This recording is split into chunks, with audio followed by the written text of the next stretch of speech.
over. We came to play, yeah. We came to play, yeah. This ain't a game. I put my team on, let's get it. They see the team strong, we in it. I'm feeling King Kong in the building. I used to play games, I was winning. I'm on the way, yeah. I need everything you got. These opportunities don't come often, man. It is time. We gotta win. What do you say we end the talking season and dig into some ball? Thursday preseason edition of Monday Night Football as we come to you from FedEx Field here in Landover, Maryland. The New York Jets, a young team that's setting the foundation for their future as they meet up with the Washington Redskins, who are going to have themselves a new leader on offense. Alex Smith, long in the tooth, still sharp with the arm, 14-year veteran, came to Washington in that trade with Kansas City, led the NFL in passer rating last season. And folks, there's the California kid. Look at Sam Darnold, Jets first-round pick. Been a fun past week for the Jets and watching Darnold's growth. And we're looking forward to seeing just how Mr. Darnold will fare tonight. As we say, good evening, everybody, and welcome to this Thursday edition preseason action of Monday Night Football. Joe Tessitore alongside the 11-time Pro Bowler Jason Witten. And there's our field-level analyst, two-time Super Bowl champion, Booger McFarland, and we are honored to continue on with Lisa Salters, the veteran of Monday Night Football. We'll say hello to Lisa in just a moment. All right, Whit, let's talk Jets quarterback situation because they have this open quarterback competition. They got the $10 million placeholder in Josh McCown. They got the comeback kid in Teddy Bridgewater, and then there's the USC Golden Boy.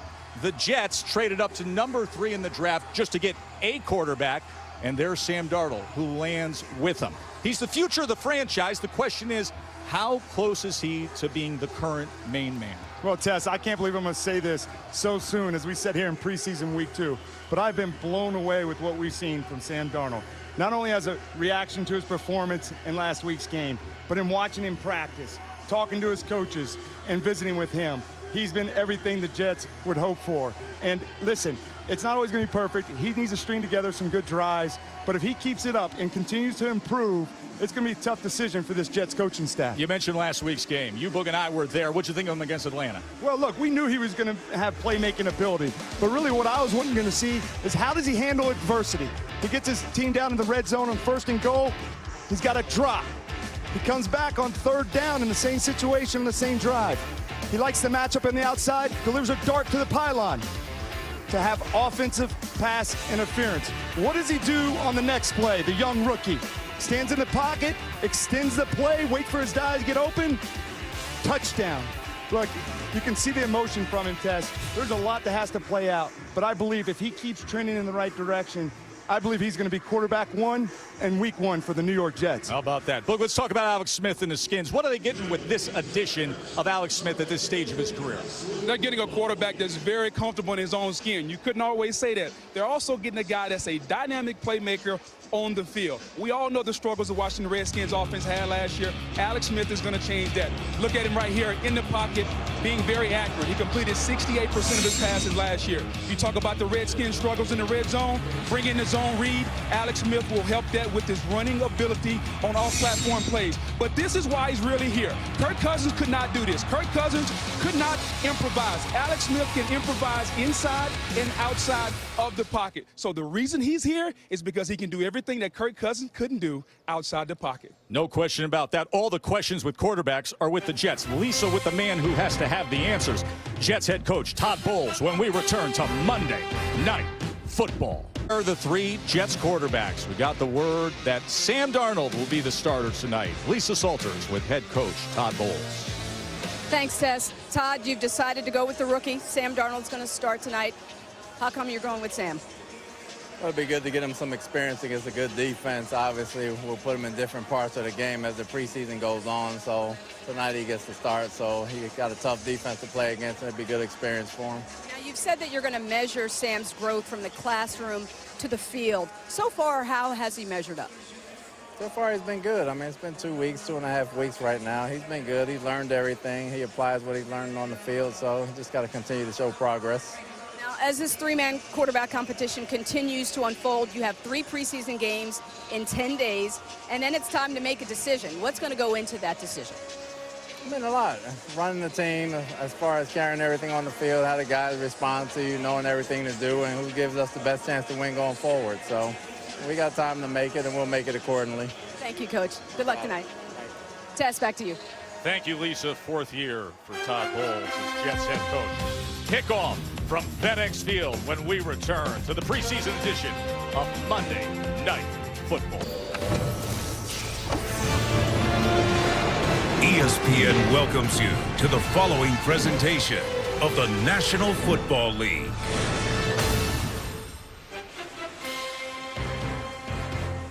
Glad you're with us here from FedEx Field. Jets and Skins ready to go. Redskins won the toss, and they have chosen to receive. Jay Gruden's fifth season as head coach. There is Byron Marshall, a second year out of Oregon, the return man for Washington. There's some talk this week about how much we would see of Alex Smith.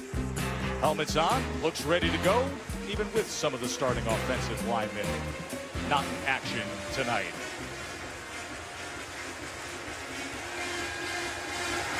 As Taylor Bertolet will get the night started, and he sends it deep for a touchback. So Alex Smith in year number 14, coming off the great statistical season with Kansas City, led the NFL in passer rating, but with the young gun Patrick Mahomes there, he was going to end up somewhere else. The somewhere else became Washington, and with it came a new 4-year, $94 million contract extension here.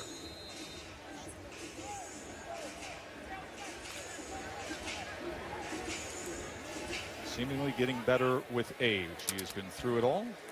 So many different offensive coordinators, a proven leader, and physically impressive at age 34. Rob Kelly, the lone back for the Skins. Play action, and with pressure right away, able to get it to Paul Richardson, and a slithery Paul Richardson goes ahead for 8. As a flag is down, we will check on that. Personal foul, roughing the passer, number 48, defense. 15 yards will be added to the end of the play. Automatic, first down. Jordan Jenkins, the outside backer for Washington. Yeah, and welcome to Washington. Nothing like running a naked bootleg, getting the helmet right there. But, you know, Alex, we talked to him earlier in the week. He said he's invigorated by this challenge. He doesn't have time to think about the trade and what all transpired. He's focused on helping leading this team. Saw Jordan Jenkins coming down with his full body weight on Alex Smith. That is a point of emphasis that they are looking to clean up here. Not the defenders trying to go off to the side when you bring the quarterback down. Here is Kelly as he goes ahead for just a yard. Kelly in his third year out of Tulane. Jamal Adams with the tackle. Great looking young safety for the Jets.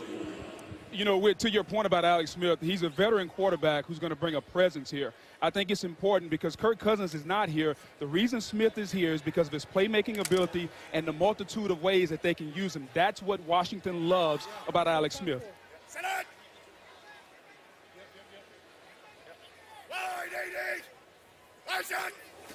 Second and 9, play action for Smith. Plenty of time as he goes underneath to Vernon Davis. 13-year veteran reunited with Alex Smith from back in their 49ers days. 16-yard reception.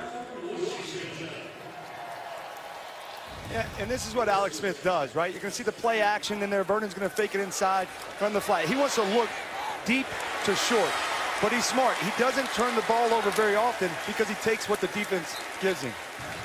And talk about Vernon Davis, the wily old veteran, still getting it done with. They combined for 30 touchdowns when they were former teammates. Hey, we're good. Double. First down run, Rob Kelly. As he backs his way ahead for only 2 yards that time. Interesting dynamic with Jay Gruden and Alex Smith. We talked to Jay yesterday about how he allows you to potentially expand that playbook a bit with. Yeah, he really tries to find ways to get his playmakers in different alignments and create mismatches. It's not so much about the system, it's about his players. And now He's got a new toy that can create a lot of mismatches in itself because he can run it from the pocket, but then he can create with all the circus-type offense that we've seen him do so well in his time in Kansas City. Smith has had so much success with the zone reads, the RPOs, the quick game. He can do it all. 2nd and 8. Trying to find Kelly coming out of the backfield. He was covered by Avery Williamson, who left the Titans and signed in free agency with the Jets. You know, one of the things when we talked to Jay Gruden, he talked about Alex Smith. He said, I see 0 limitations on Alex. And so it challenges him. Alex is challenging Jay Gruden to find different ways to add him into this offense. So we know they're going to play action. They want to run the ball in this zone scheme behind Bill Callahan. But adding these wrinkles for these big playmaking plays is what he wants to do. 3rd down and 8 as Marshall checks in as the 3rd down back.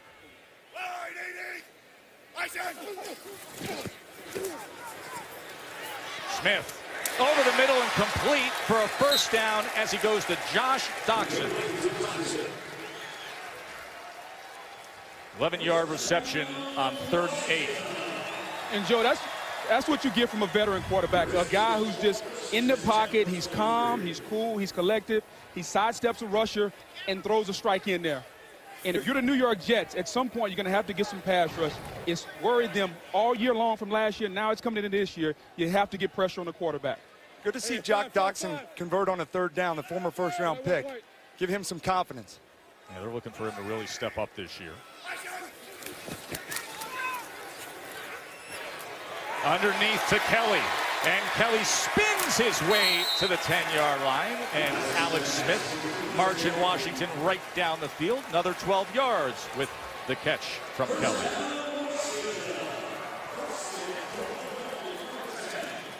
Of course, Darius Geis tore his ACL last week. He was the prized 2nd-round pick that was showing so much promise. Don't expect to see Chris Thompson among the running backs for Washington, so may get a hefty dose of Rob Kelly early on in this game. 1st and goal with the ball cresting the 10-yard line. Kelly, as he muscles his way close to the 5.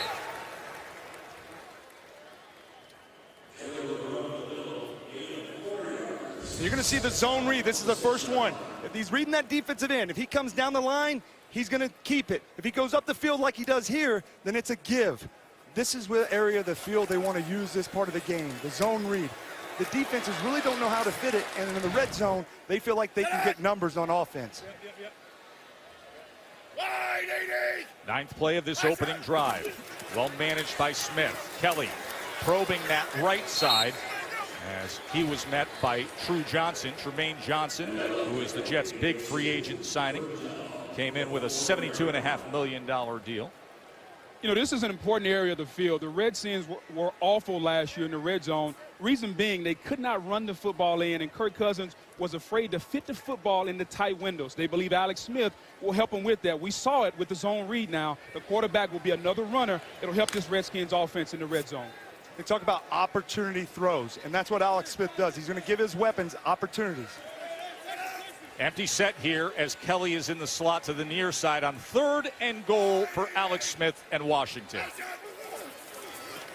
Smith to the end zone, incomplete as he was looking for Trey Quinn, covered by Buster Screen.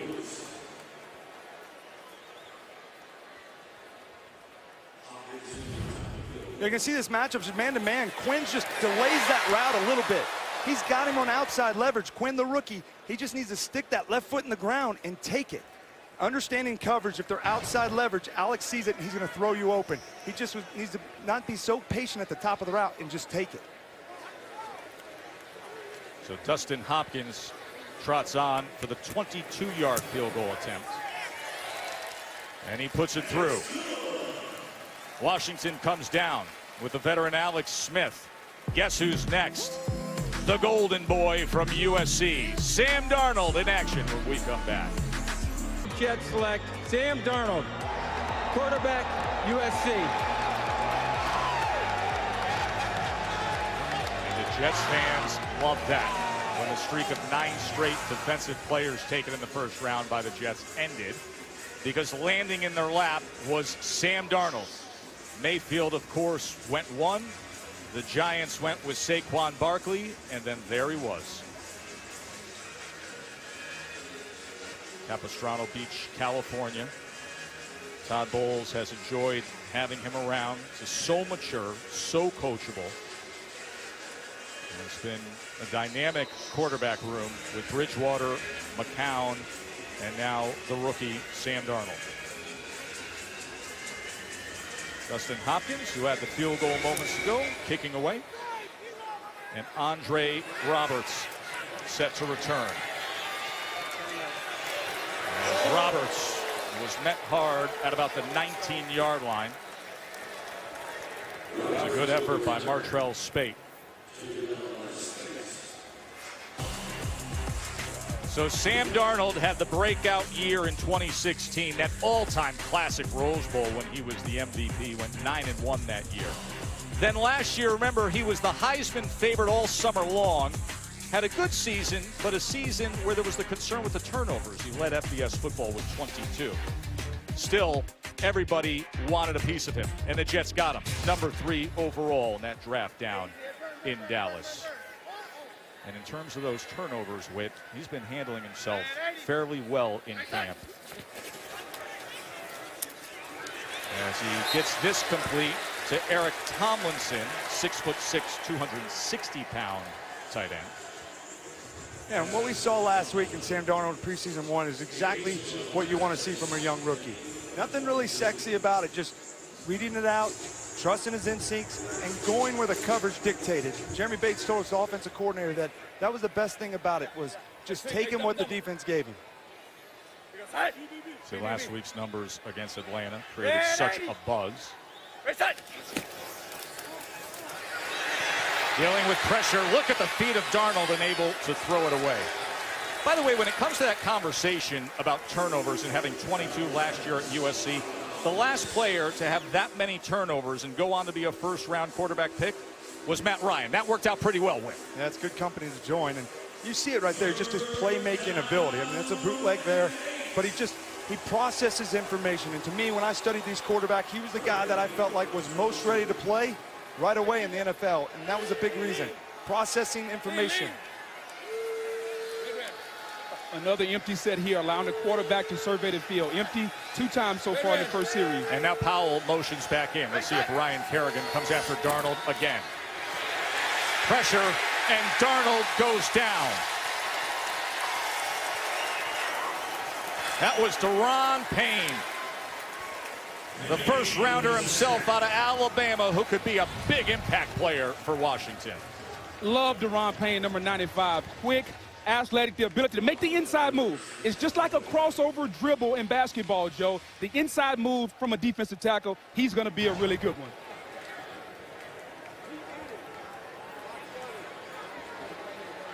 So Lachlan Edwards, the Australian-born punter, will put his heels on the 1, and Danny Johnson set to give Washington good field position. As Edwards gets all of this, driving Johnson inside the 30. And then ripped down from behind, and that's going to bring out the flag. Should be a horse collar. That was Lee on special teams coverage.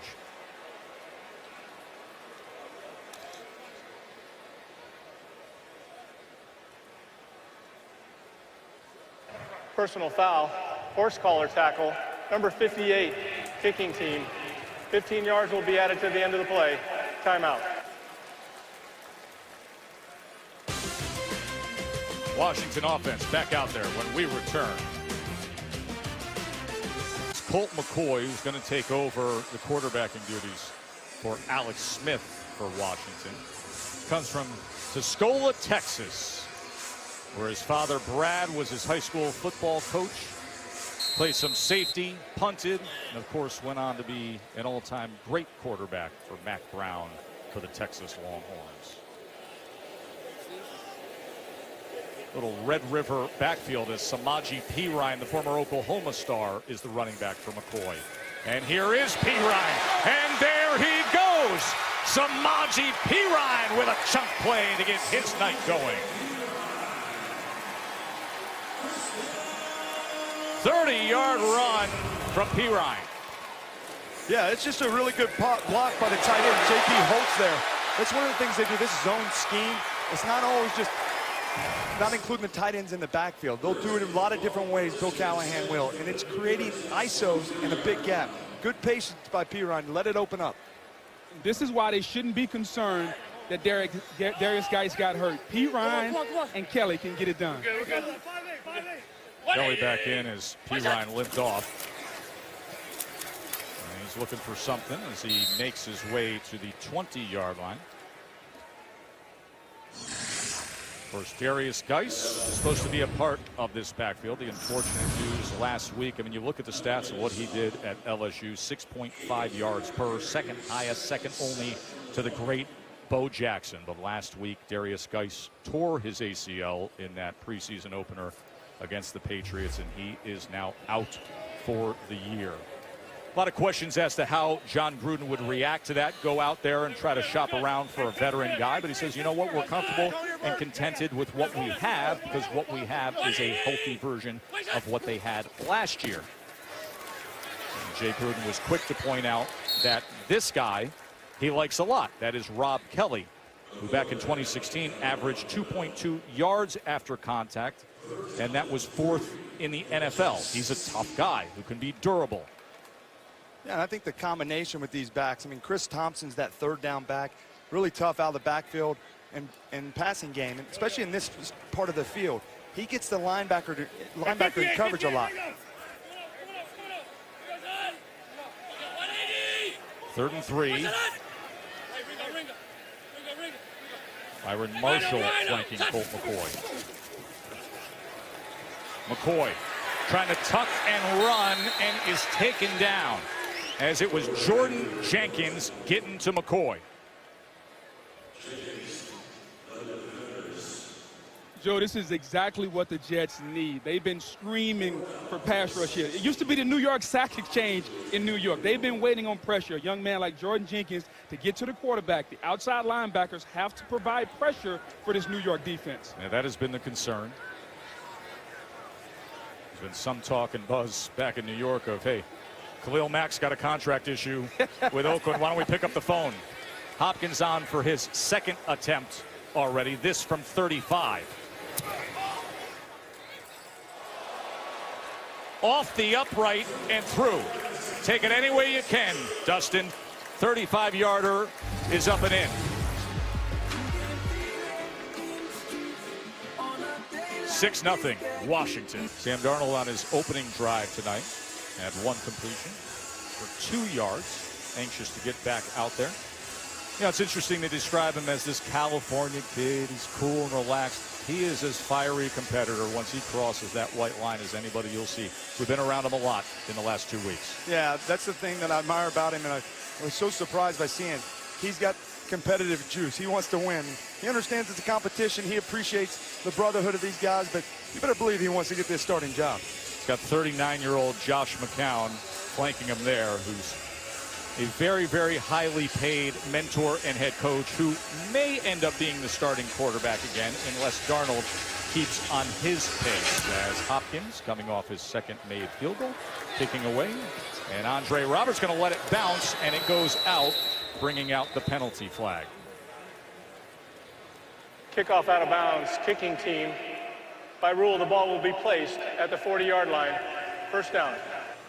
So he's been concentrating on ball security. Yeah, you're going to see him here. He's got one hand on the ball as the blitz comes right in his face. He had 9 fumbles last year in college. He's got to get 2 hands. Jeremy Bates said in all season he spent time with Jordan Palmer. You see him there. He's got 2 hands, and you want to drive that right shoulder through, away from the defender. Ball security is critical. In pro football, you only get 8, 9, 10 possessions. You cannot afford a fumble or a turnover. It's good to see him, and Jeremy Bates said it. Take what he's been working on in practice and training camp to the games.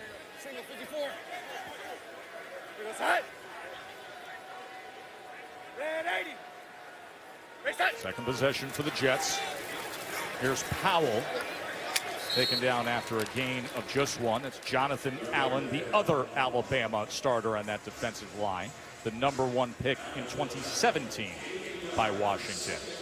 You know, what's interesting about Allen and Payne, the 2 inside guys, former first-round picks, know, they're in their 3-4 scheme, and really they're run stoppers, Boog. But in sub, these guys stay in. We just saw Payne's pass rush. That's rare to have those type of pass rushers and run stoppers stay on the field for 3 downs. Athletic big men with athletic big men. Powell again, as this time he muscles his way to the 46. Well, Deron Payne on the inside for Washington. He is a force, and many around Washington have been blown away, not just by his size, Book, but his power, his speed. Well, it's the rare combination, Joe. A guy that can play with power, that can also play with speed. Rarely do you see guys that are 6'1", 305. I haven't seen one like this since myself, Joe. A guy that can be nimble, he can be agile, and he can play 3 downs. He's going to be a 3-down player for the Redskins. Easy, Boog. Boogleg's talking about big men, but he's dropped enough weight where he barely qualifies anymore. 3rd and 3 for Darnold. And gets the completion for a first down to Trey McBride for 13 yards.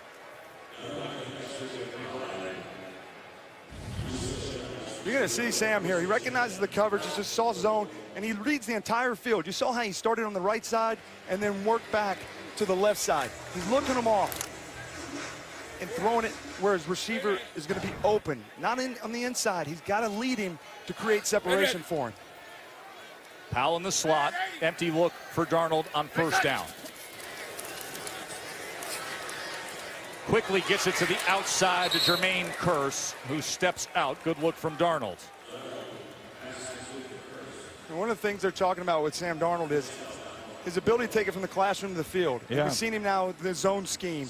He talks about going to the checks and knowing where to go with the ball. He's been in empty a lot tonight, and seeing how it different looks, that's a really good sign for him that he can handle the workload mentally. I said to Todd Bowles yesterday, I said, where have you seen the most improvement yesterday? You think it would be on the field, something physical? He said, no, that's exactly it. Going from the classroom to then executing on the field. Cerebral guy as well. Not much there on the right side for Bilal Powell. Yeah, when you look at Jeremy Bates, one of the things that he wanted to get accomplished with Sam Darnold is really simple. Just calling the play, getting all the verbiage out, getting to the line of scrimmage with about 15 seconds left where you can survey the defense, calm down, and see the play.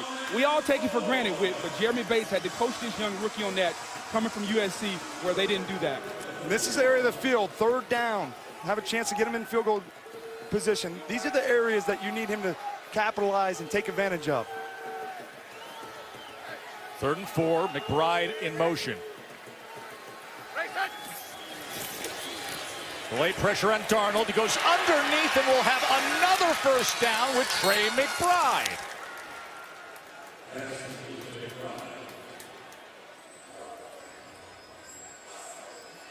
Talked about one of the things I liked about him coming out of college was how quickly he could process information.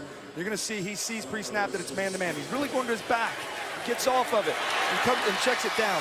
That's the sign of what you're looking for in a young player, being able to process it and get through your reads. Listen, you can talk about arm strength and arm talent all you want. In this league, processing, making those quick decisions. Here's Powell out of the backfield, and he steps out for what will be close to a first down. I'm going to mark it just short, so it'll be a 9-yard reception. I like what they're doing with Sam Darnold, guys. Empty formation, motion, allowing him to get a lot of pre-snap information. That time they got him outside the pocket, use his athleticism, give him a run-pass option. He dumped it down to the back of the flat. Jeremy Bates, the OC, was out of football for 5 years. An interesting story, his path, getting back to being a play caller. 2nd and 1, Powell, as he will spin ahead for the first down. Good-looking drive for Sam Darnold, the second go-round here as the clock counts down to the end of quarter number 1. Darnold, 5 of 6 for 41 yards. Can he finish this drive with a touchdown? We will find out when we come back to Monday Night Football. Joe Witt, Boog and Lisa back with you here. Special preseason edition of Monday Night Football on a Thursday between the Jets and the Skins. Start the second quarter. Redskins 2 field goals, but Sam Darnold marching the Jets down. At USC in the red zone, he had 38 passing touchdowns, only 2 interceptions. Last week, he had a 14-yard passing touchdown and didn't throw an interception at all in the game. That came in the red zone as well. This is when he's at his best. 9th play of the drive coming. False start, number 79, offense, 5-yard penalty, first down. Yeah, I think when you say that stat about Sam Darnold, one of the things is just he's decisive in his reads. You know, the area of the field there, it shrinks on you. And for a lot of quarterbacks, that equals turnovers because you're pressing to try to score. But confident at the line of scrimmage and just not forcing anything. That's what Sam Darnold's allowed him having success in what he's trying to do here. But Todd Bowles isn't excited about that, having a turnover, having a penalty there in the red zone. Empty look with Rawls in the near side. Darnold, shallow cross to Rawls. A running back out of Central Michigan. Has been back practicing out of nursing an injury. Goes ahead for 7 yards there. Yeah, you're going to see the Redskins, they want to stay in this 3-4 front, and they want to storm the castle with these outside guys, and Smith and Kerrigan, really their best pass rushers. And a lot of times down in this area of the field, they don't want to get into sub or nickel. They like Smith and Kerrigan being in the game. Preston Smith, 8 sacks last year. Here's Rawls getting more work, taken down short of the line of scrimmage. Maybe a loss of 1 as Jonathan Allen was able to corral him. Boy, when healthy, Allen is a terror. He's an absolute load. They missed him last year. He was on IR. But you talk about a guy that's an absolute load in the run game. The ability to help this Redskins run defense. They need help, and I think Jonathan Allen will provide that help inside this year along with Payne. 3rd down and 10. You know, Trey McBride had 2 third down catches on this drive already. To see if Darnold looks his way here. Took too much time, and Preston Smith gets to him. 2nd sack for Washington. Yeah, that's going to be a coverage sack, Joe. I know we're going to talk about the offensive line not blocking, but when your quarterback gets 2, 3, 4 seconds in the pocket, Sam Darnold has to learn to get rid of the football. And if you're Washington, you can't let him have that much time, Joe. They just played a soft zone, the Redskins did, and that's what they need to do. They need these front guys to get up and get to the quarterback, create some pressure. You know, Smith's going into a contract year. I played against him a long time. He's got those long arms. Better believe he's going to be rushing that passer a lot this year. Taylor Bertolet comes on for a 36-yard attempt. And a flag comes in.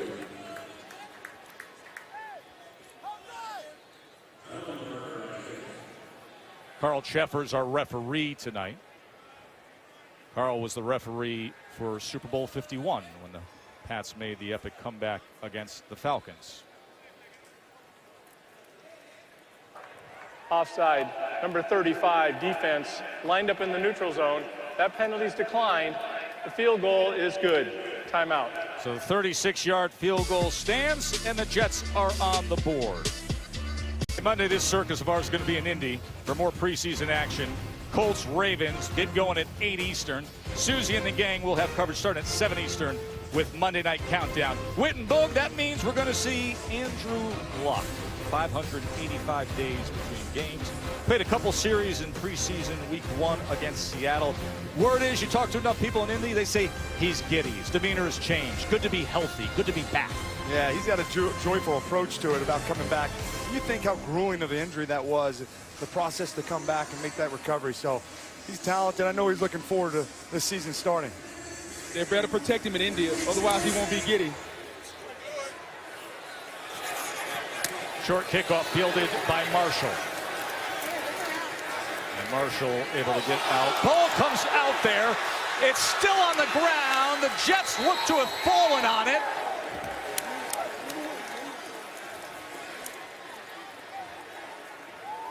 That was Lawrence Thomas who came away with it, and it is a fumble recovery, Jets ball.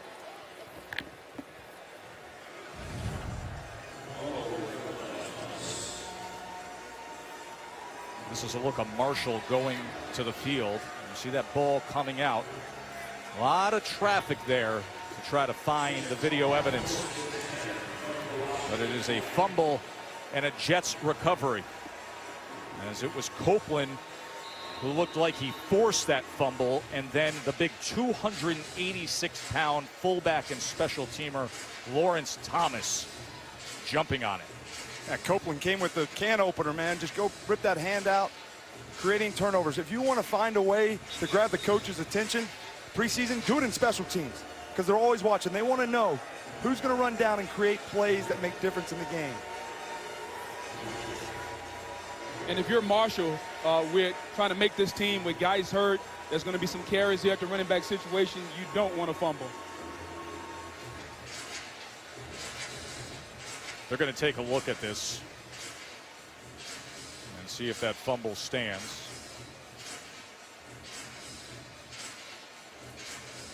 And if it does, it'll be Darnold in the red zone again. We'll take a quick break. Come right back to Washington.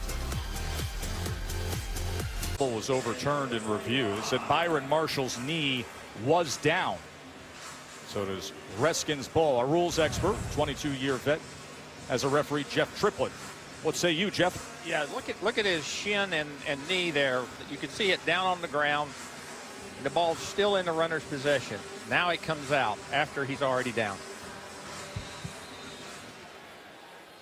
Good to have Jeff with us. 22 years down there on the field, and now you're up here in the booth. Glad to have you.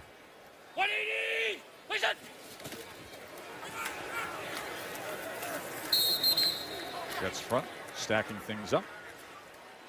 As Marshall can breathe for a moment, getting the carry after nearly fumbling it away.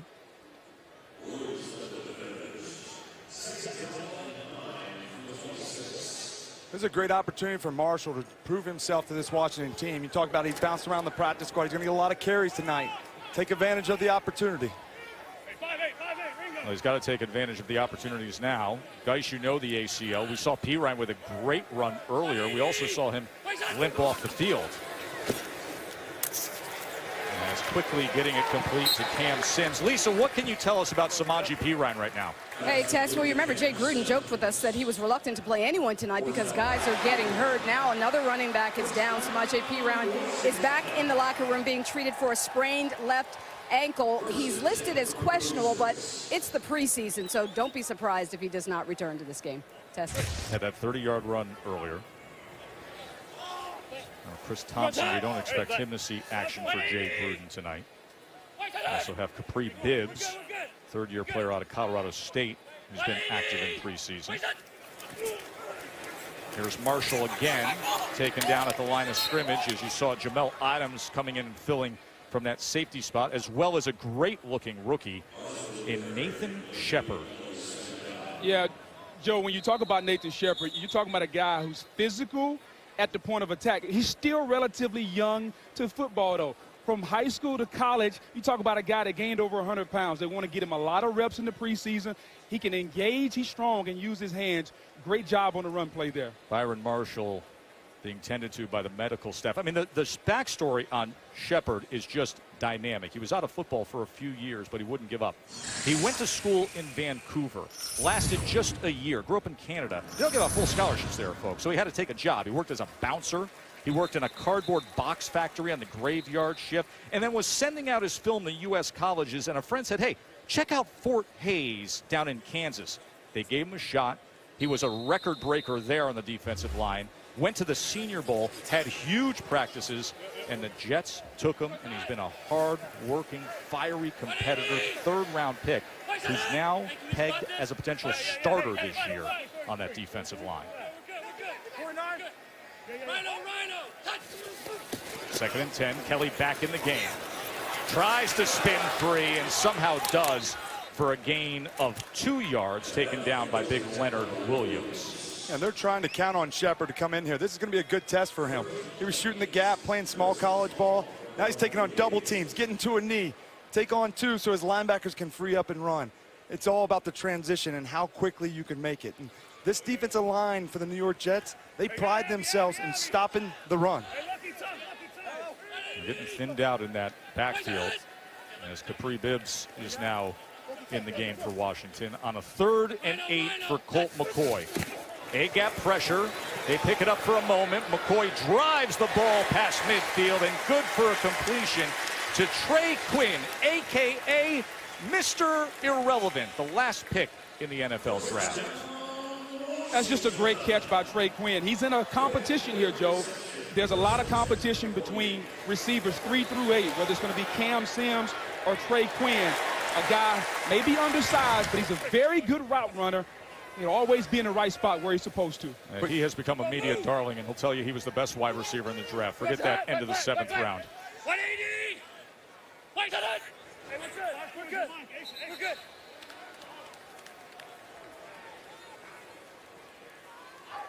False start, number 72, offense. 5-yard penalty, remains first down.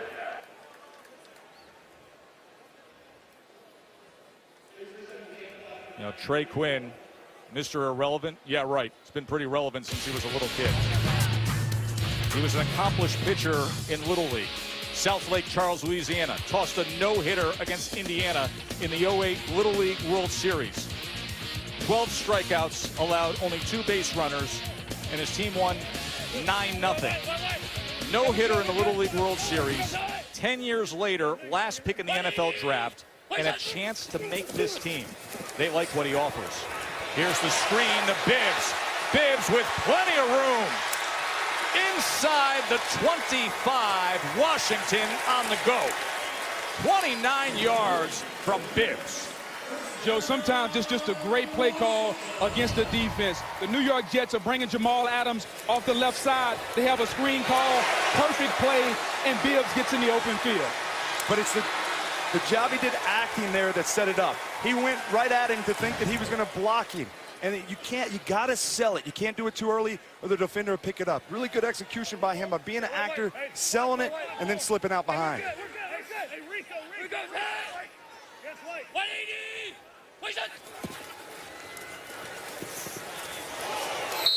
Not much room that time on the left side. That's a loss of 1. Saw a big Mike Pinnell and Josh Martin clogging things up. You know, going back to Quinn, though, that's what you have to do. You have to be physical at the top of the route. He's an undersized guy, right? I played with a guy like that in Cole Beasley, SMU kid. He reminds me the same way. You have to be physical at the top of the route. You're not going to get all the separation you got in college. It's a tight field, and it was a good job by him coming back to that ball and making a play. Must be something about these undersized SMU kids, huh? Hey, 5-4, Rick. Hey, go 33. Rhino, touch. Hear the sounds of McCoy pre-snap. And then intercepted as Doug Middleton on the return.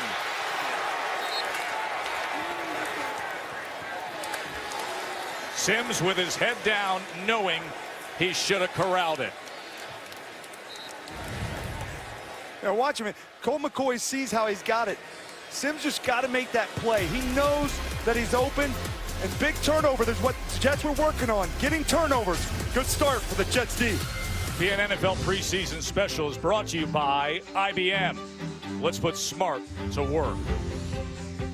Beautiful scenes from our nation's capital. We're not far away here in Landover, Maryland, home of FedEx Field and the Redskins. 2 field goals to 1 early on here, as Doug Middleton just had the interception and a 39-yard return to get Sam Darnold and the Jets offense back out there on the field. Darnold 6 of 7 for 47 yards so far. Bilal Powell trying to reverse course before he is met and taken down by Martrell Spate. Yeah, you know, young Sam Darnold, things are a little different this week. Last week it was all peaches and cream. He sat back in the pocket. This week he's getting a little pressure. Ryan Kerrigan in his face, forcing the young rookie to move off platform. Now you got the big fella, the dancing bear, Deron Payne, interior pressure. Sam Darnold is going to have to get used to the interior pressure and stepping up in the pocket. And now you have the guy who's playing for a contract in Preston Smith coming off the edge. Darnold cannot hold the football that long. Darnold goes underneath, smartly so, to Powell as he gets ahead inside the 40 for 11 yards, and that'll move the chains. Yeah, Powell's really having a good game. It's a great opportunity for him. Just understanding he's a dynamic number 2 running back because he can come and do it all. He's good out of the backfield. He can carry the workload. So Sam Darnold trusts him to be there. He looks vertical and then takes the dump down right underneath. We got an A50. Rawls comes in now behind Darnold. Red 80. And Rawls, good looking run, finding that seam. 9 yards from Thomas Rawls. Yeah, you're going to see Washington defense. They talked about in the sub their ability to be able to stop the run. They only got 4 guys. They got to penetrate, and the hole opens up. It makes it tough for them. When it's in 3-4, it's a lot easier because they got every gap covered. But in the sub, spread them out and run the football. Greg Minuski told us we got to be better when it's small ball. Rawls in the I formation in front of 286-pound Lawrence Thomas. Will be the lead blocker. Didn't choose that hole and instead found Spate waiting on him.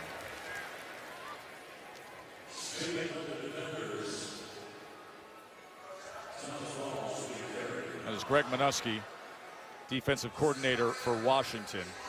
They're trying to improve what they've been against the run. See, the NFL ranked the last 3 seasons in yards rushing allowed per rush. Of course, Deron Payne, the rookie, and a healthy Jonathan Allen can help solve a lot of that. Red 80. Easy. Hey, Vandy 56. Vandy 56. So interesting to hear Darnold pre-snap, isn't it? Blocked down. Big hand comes up. That was Tim Settle, the rookie from Virginia Tech. Very versatile defensive lineman, can play inside or outside. Well, you know the thing about Darnold that impresses me, I've been around a lot of rookies, but his patience in the pocket. Yeah, this pass gets knocked down. Great play by Settle. But for Sam Darnold to be patient and calm, I haven't seen a rookie quarterback like this in a long time. 50. Maybe saying that about a lot of rookie quarterbacks this year. What a crop this is, huh? We were there for Baker Mayfield's debut as well last week. 2nd and 10. Powell runs over a man and then goes forward for a little more as he met up with Danny Johnson, and the next thing you know, Johnson's on his back. Yeah, but you know, you're going to see it here, though, how they mix it up. They're going to come back to the zone scheme, and it's all about displacement. Everybody thinks it's about vertical movement in this zone scheme. It's really not. It's about horizontal displacement, how you get them to move it, and that's where those holes open up. And so Jeremy Bates was brought here to run the football. Todd Bowles wants to be that. He's under that Bill Parcells tree. He wants to be physical and have the mindset to run first. Big 3rd down here for Sam Darnold. 3rd and 5. Delayed pressure off the backside. He goes to the near side. Ball came out, but you heard the whistle there as Robbie Anderson was trying to fight for the line to make, but the whistle came in there. Progress was stopped short of the line to gain. 4th down. Our rules expert, Jeff Triplett, you heard it right there. Forward progress stopped. Yeah, but you're going to see Robbie Anderson. He has to know where the chains are. He's a guy that they're counting on him to be a number 1 in this offense as a receiver. 941 yards last year. But the biggest thing on 3rd down, Tess, is you got to have awareness of where the chains are. You can't run a hitch route 2 yards short. Jeff, quick whistle or good with it? No, I'm good with it. He stopped. He had the runner stopped and was holding him up so that the guy wouldn't punish him there on the tackle. It's the preseason. Looks like the Jets may think about this going for it on 4th down. I'm going to use a timeout, it appears here. Play clock was running down to double zeros. Yeah, but First you know, charge Brooke, timeout, Jets. Please set the game clock to 3:26. I know it's preseason, and you know it's easy to say go for it if you're Todd Bowles, but you know this Jets team's coming off 2 5-11 seasons, 2 5-11 seasons back to back. And so if you want to change the mentality and culture, and that's what Todd Bowles is trying to do. Some say it's a rebuild they're going through right now. But Todd says this is a win-now league. I've been around as a player and assistant and now as a head coach. You know, you say that, but they're going to have nearly $90 million in cap space next year. They got a young foundation, possibly going to be starting a rookie quarterback. I get that it's win now. He got the contract extension. it could be a year from now that they make the big splash, especially with what they potentially could do in the offseason. Yeah, it makes sense, Joe. But I think for Todd, his mentality is this season, and especially as a coach. But I like the mentality that he's trying to create. We're going to go for it in the red zone. And it sends a message to your football team. Have trust and confidence in a rookie quarterback. I think it means a lot. No doubt about it. Winning matters. Going for it, 4th and 1. Offset eye with Powell. Here's Darnold on 4th down. Batted! And that ball is going to be intercepted. That is Troy Apke who made a play on it. The rookie out of Penn State. Everett went up and deflected it, and Apke gets his hands on it. Heck of a play. Joe Witt, Boog, and Lisa back here on a Thursday preseason edition of Monday Night Football. 6-3 Redskins had the turnover moments ago. Yeah, we're going to see on this replay, Everett right here, he's got man-to-man on the running back, Powell. He's got to follow him. And when he goes to block, Everett just frees up right here and gets his hand on that ball. Really good awareness by Everett. His guy goes to block, free up, and get your hand on the ball. That's the mentality. You never know when it's going to come up. Good awareness by Everett. Good play on the ball by Apke, although obviously would have been a turnover and downs nonetheless, even if he dropped that. McCoy tried to connect over the middle with his tight end, Matt Flanagan, the rookie out of Pitt. That was Kevin Minter coming in to break up that play. 4th season with the Redskins for Colt McCoy. Started 4 games back in 2014. Whit, you know too well what happened on Monday Night Football against your team that year. Remind me again? You can remain silent. There is Alex Smith, who we saw earlier tonight. Was 4 of 6 passing for 48 yards.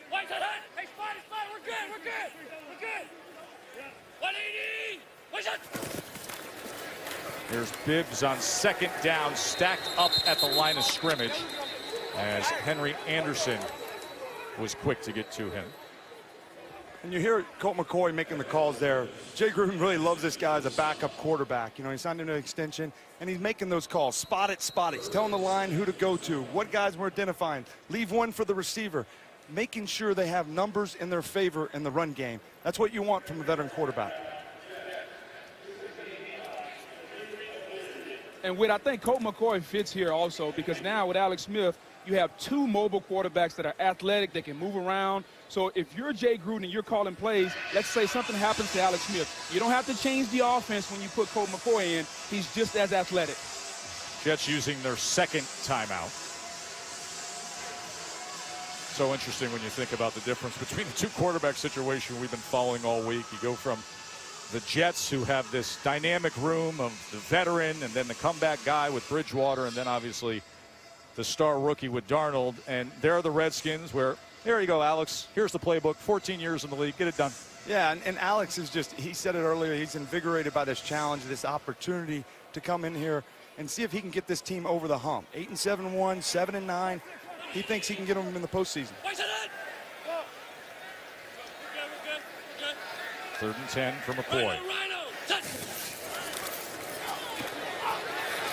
McCoy downfield and corralled this time by Cam Sims.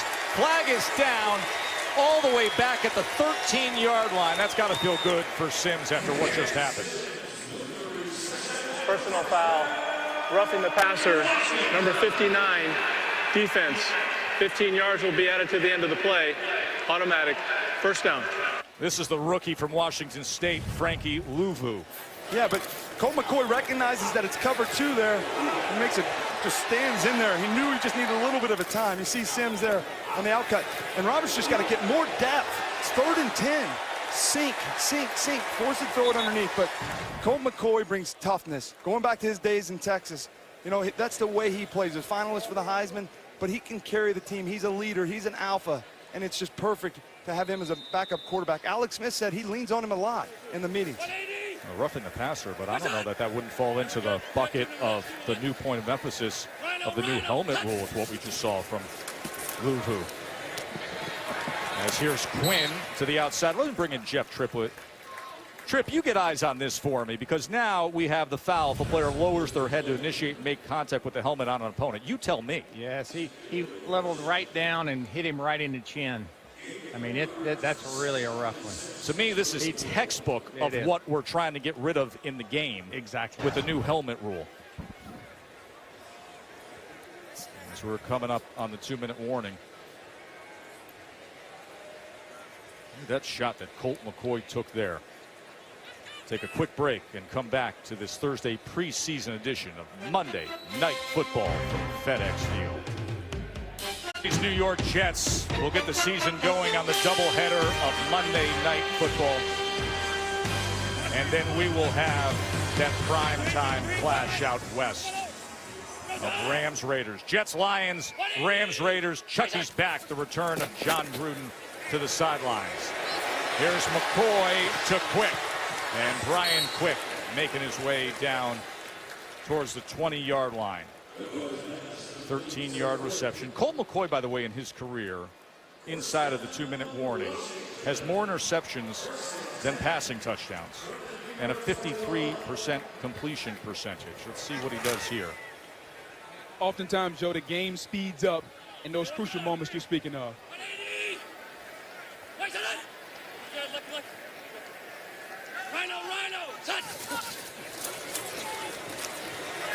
McCoy, as he gets it to Bibbs, his running back, and he goes for 8 yards. So well managed so far by the backup for Jay Gruden. Yeah, and the Jets are just playing a soft zone. Coach just working through his read as a veteran quarterback. Dumps it down the back. Clock's ticking. Maybe not allow Jets get an opportunity to get it here before the half. Max 4-6. 180. Bibbs on 2nd and 2. As he's able to get that pad leverage and get ahead for that line to make, as he took Xavier Cooper, the 300-pounder from Washington State, for a ride there. Washington with 3 timeouts as the clock counts down to 35 seconds. And Jay's going to use his first of that.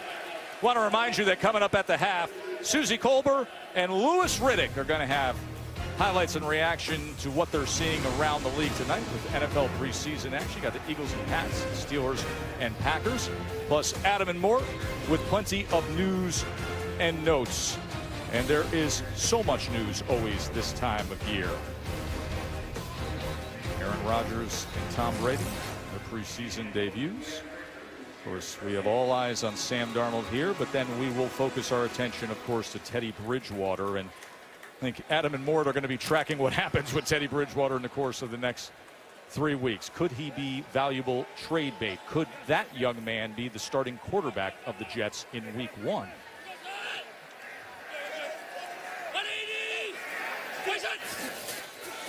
McCoy on first down as they go with the screen to Bibbs, as he's only able to slip ahead for 3 yards. Tackle by Hewitt.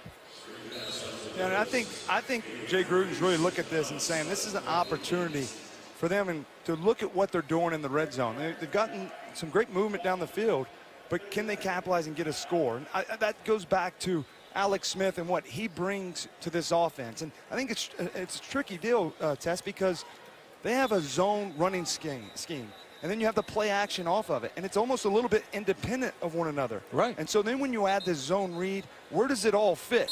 Right? You're only getting 8, 10, 11 possessions, and so that's the challenge for Jay Gruden and his offensive How staff. comfortable do you think he is with that, Whit? Of going in that direction a bit? I think he's real comfortable because he's seen the success that he's had. 2nd and 7.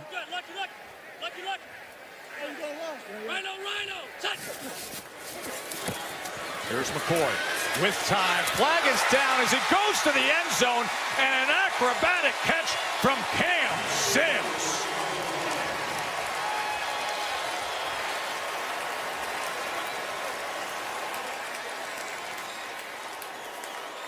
Illegal formation, offense, not enough players on the line of scrimmage. 5-yard penalty, 2nd down. Illegal formation will bring it back. Somebody was off the line.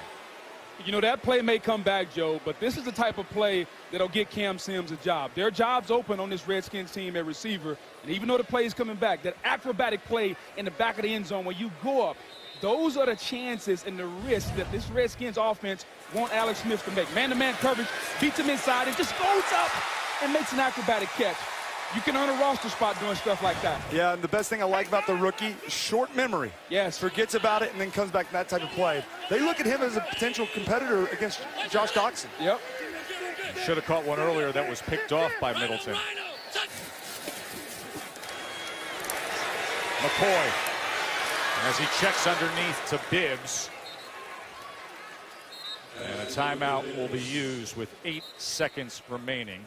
Sinkfield had the tackle with Biggs.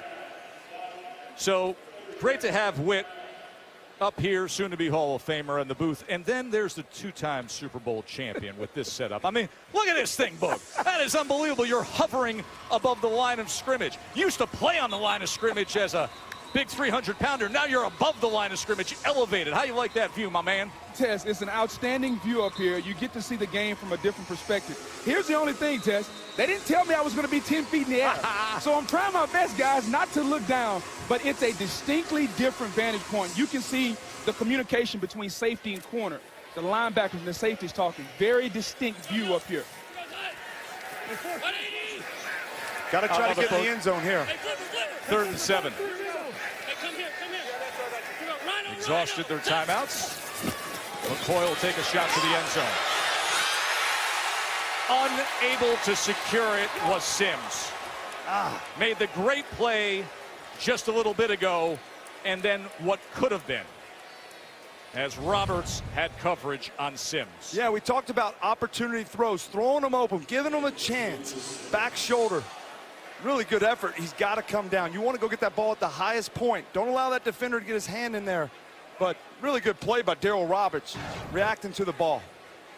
There's an old saying, Whit, as a receiver, and you can recognize this. If you get 2 hands on it, you got to catch it, fella. No question. So Hopkins trouts out there again. His 3rd field goal of the night. 9-3. Jay Gruden's team on top. Jets will get the ball to start the second half. We'll see some of Teddy Bridgewater. Now let's join Susie Colbert and Louis Riddick in the studio.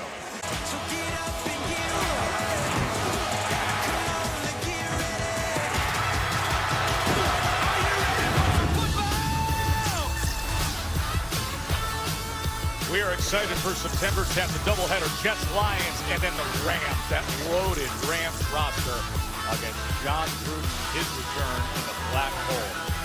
This little boy making his way to see the second half of the Redskins-Jets. 3 field goals for the Skins. Dustin Hopkins, 3 for 3. Bertolette made his one for the Jets, but of course the headline isn't the place kicker. It's the Golden Boy quarterback rookie from USC, Sam Darnold. What'd you make of him? Yeah, well, I thought it was a good start from him. It wasn't anything sexy, but that's what we wanted to see. Take command of the offense. We see him here, working the entire field, processing, and then accurate throws. That's a good drive for him. And then the bootleg, getting it out of his hands, allowing Powell to do the work with his legs. Smart in getting through those reads. And then dumping it down to his back quickly. Leaving it deep to short and giving him opportunity to get the first down. But this is the one. He forces it. I understand it's 4th down. Everybody's covered. It's just a quick pass out in the flat. It's covered. Throw it away. He has to understand you can live for another day, Joe. You're not going to get them all. But I still think he had a good day. That's 2 weeks in a row. It's only his 2nd game. But as Todd Bowles told us, he's going to evaluate this, and the competition's going to play out. But I don't think Darnold did anything tonight to set himself back. Boog, 8 of 11, 62 yards. That pick off the deflection. What's your take? Well, I like what Jeremy Bates did. A lot of empty formations, a lot of motion. Made the game really simple for Sam Darnold. That way he knows where to go with the football. But the thing that impresses me about this young man, Joe, he's calm. He was calm under pressure. He's calm in the pocket. That will allow a rookie quarterback to make mistakes and then come back. He's going to make mistakes. We all know that. But can you bounce back as a rookie? I think he can do that. Very calm in the first half for me, Joe. Number 3 overall pick in the NFL draft.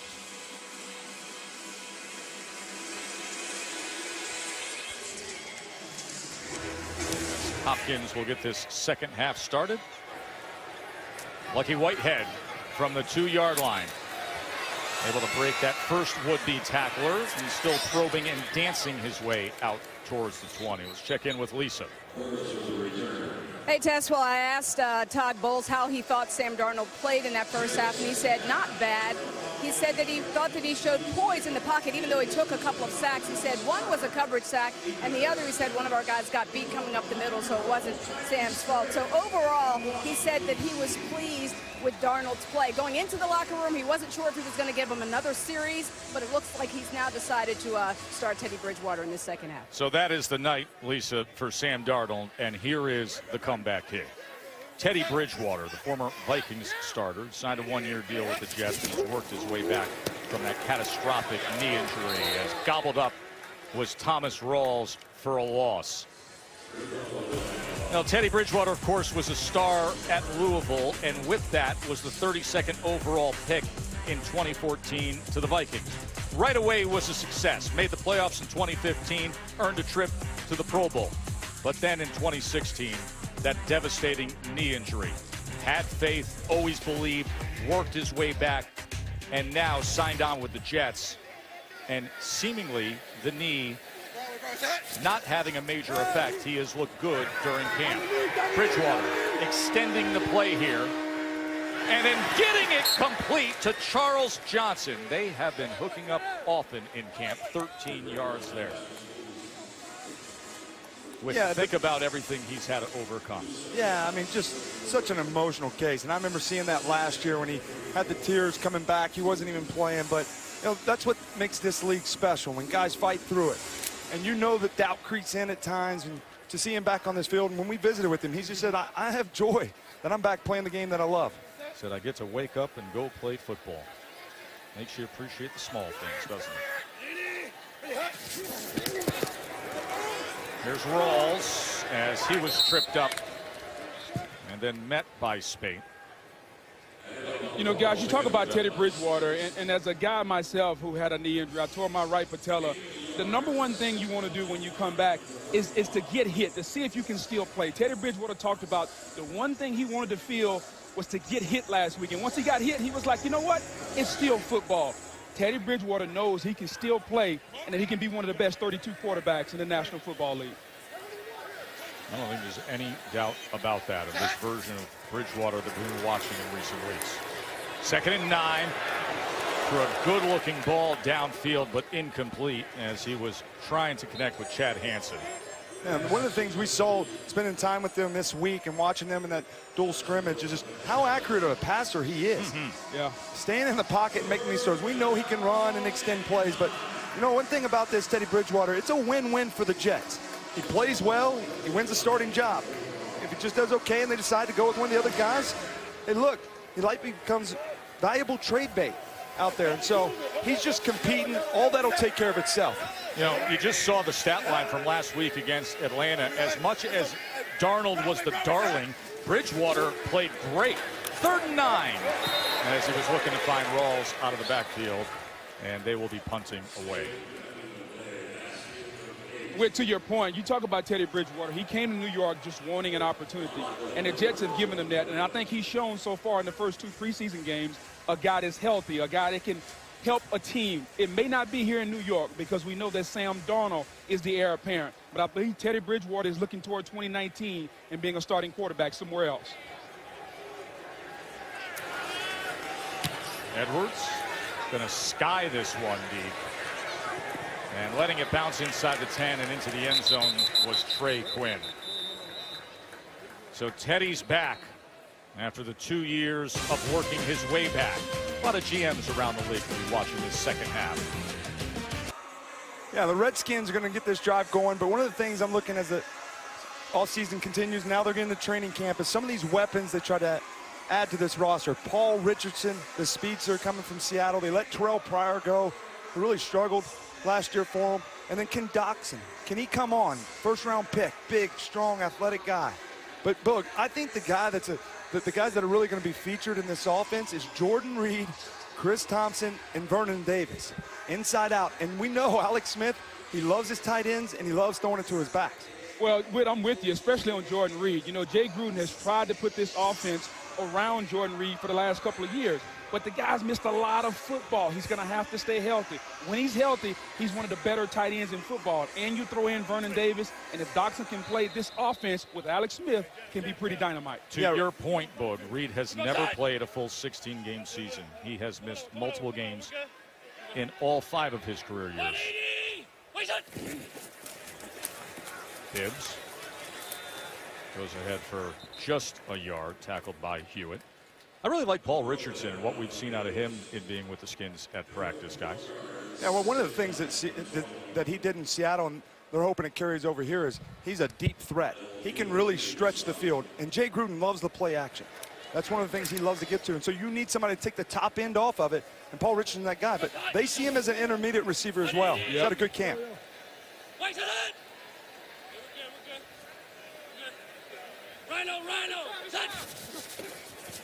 Here's McCoy on 2nd and 9. Underneath and getting it complete to Simi Cobbs, the big-bodied rookie out of Indiana. You know, going back to Jordan Reed, I know he's been banged up, but I mean, this guy's a difference maker. He's a mismatch player. You know, I studied him a lot over the years. I mean, the quickness and the ability to find the soft spot in the zone. You know, they don't talk about it often, but just you got to feel, and it goes into it. Read the coverage and just sometimes you just got to find it. And Jordan Reed does that, and he can line up out wide on corners with his quickness. 180.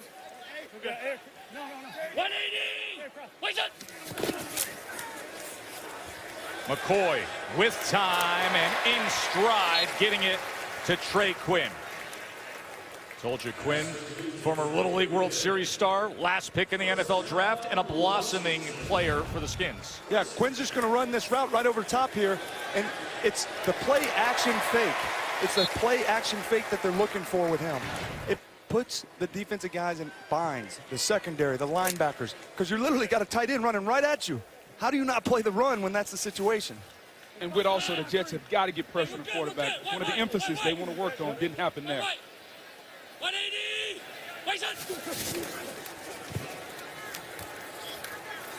Bibbs spinning free that time. As Frankie Louvu looked like he was going to wrap him up. And you see Jay Gruden just mixing in another zone read. You know, I think he's testing it a little bit. Just see where it is. Okay, let's see the backups run it a little bit. And so that's a big part of Alex's game, just orchestrating that, knowing what the right look is, because you're making a lot of quick decisions on the fly. There's Alex Smith, 14th season. Way back when, the #1 overall pick by the 49ers in 2005. By the way, Aaron Rodgers went number 24 that year. McCoy, go route downfield, incomplete, beyond the reach of Darvin Kidsey. Coverage by Rashard Robinson. You're going to see the Jets bring this safety down here. He's going to blitz off the outside. And as soon as Colt McCoy sees that, he sees that matchup one-on-one, and he's going to take advantage of it. That's what Todd Bowles talked about doing, bringing pressure. Boog, you talked about not getting sacks on the up front with their pass rush. They'll bring it from different ways. That's what Todd Bowles does. He wants his secondary to be physical at the line of scrimmage. They're still searching for that guy who can beat a man one-on-one and get to the quarterback. So they'll do it that way if they have to. Out of the backfield, but met right away was Bibbs. That was Robinson coming up to make the stop. And it'll be 4th down. Punt unit will trot out on there. You know, Joe, we talk a lot about pass rush. I think it's important to understand these are 2, 3, 4 defensive teams, and we're talking about the outside linebacker's ability to rush the passer. That's a tough position to scout. Therefore, you're not getting a lot of guys in the draft coming to the NFL. So teams that run 3, 4 defenses in the NFL, there's not a lot of outside linebackers. They're having to coach them up. Not going well so far. Whitehead calls for the fair catch, does so hovering around the 10-yard line.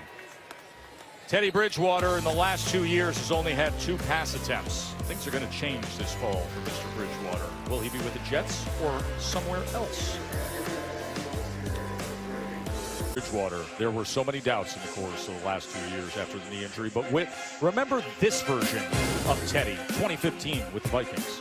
Yeah, it really was special.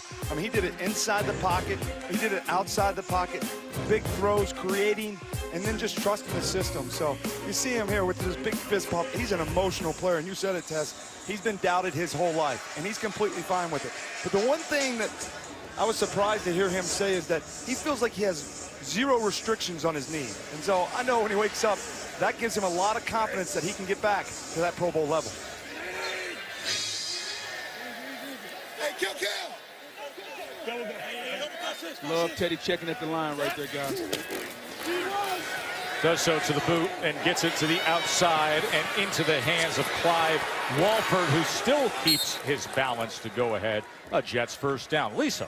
Hey, Tess, and you know, when we were talking to Teddy Bridgewater just yesterday, he's just so appreciative and so thankful to be playing football again. He said just to be able to wake up and only think about football. He was talking to us about almost losing his leg. Not many people know that he could have lost his leg. The injury was so devastating. Struggling just to be able to put his socks on and just taking it one challenge at a time. We were asking him, what kind of player do you think people are going to see? We haven't seen you in almost 2 years. What are people going to see? And he said that he thinks that people are going to see the very same Teddy Bridgewater that they saw before he got hurt. And how about this? He said, I think I might be even better. He may be, Lisa. I mean, we have been wowed at times in watching him when we've been at practice. By the way, like so many successful men, he credits his mom and the shining example she was of overcoming breast cancer. Said it helped a lot.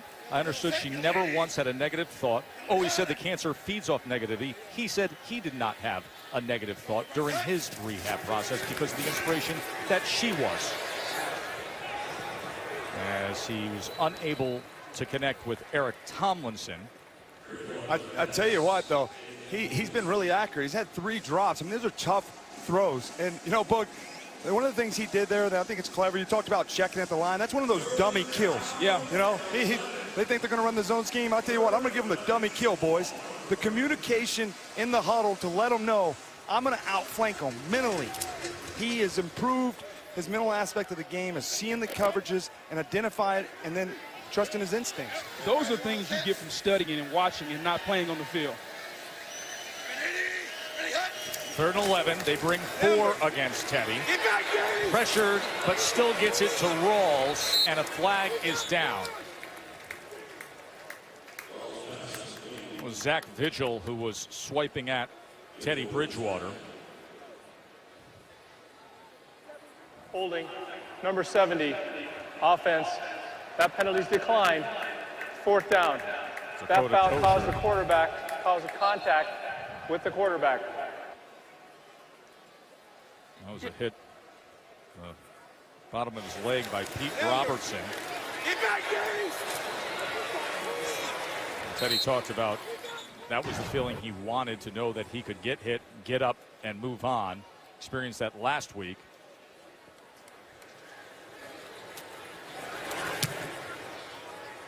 So Edwards on to punt again. And Quinn will field this at the 10. And a good return from Trey Quinn, the do-it-all. Quite relevant, isn't he? No matter that draft position. Fun to watch. Little wiggle to Trey Quinn. More to come. This ESPN NFL preseason special is brought to you by the Lincoln Summer Invitation Sales Event. Hurry in for limited time offers. Isn't that beautiful to see the Washington Monument and that glorious reflection on the mall? Teddy Bridgewater, tablet in hands. Always ready, always learning. 180! What is that? Martez Carter is the back now with Kevin Hogan in. And he bounces it and kept his balance to the outside. The rookie from Grambling State, and at the end of that, a flag reigns in.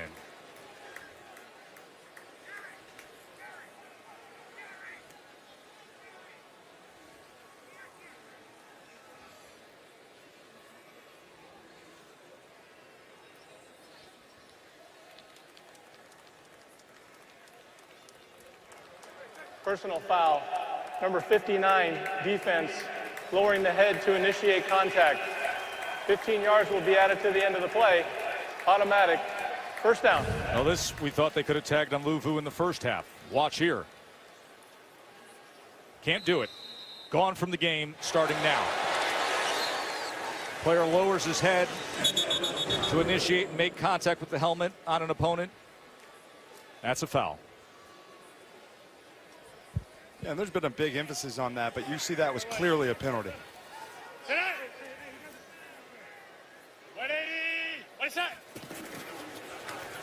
Here's Carter again. And look at Martez Carter. Finally tracked down.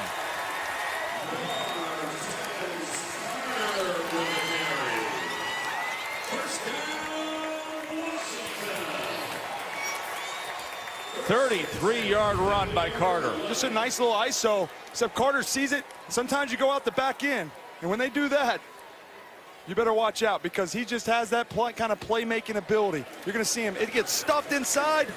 They call that a jump cut, Boog, and pop it outside. Carter sees this as an opportunity to show him that he's got some game. This time, nothing inside for Carter. Just a gain of 1. And for Carter, Witt, it's still another opportunity. Guys is down. We saw P. Ryan get hurt early in this game. Kelly, the more running backs you can have, the merrier. So good, nice playing for this young man here in the second half. Kevin Hogan, quarterback from Stanford, who's back home. Grew up in McLean, Virginia. Went to Gonzaga College High School. Third-string quarterback for the Redskins. Hey, we're good, we're good. 180, one shot. 2nd and 9. Carter again. No gain as Brandon Copeland makes the tackle.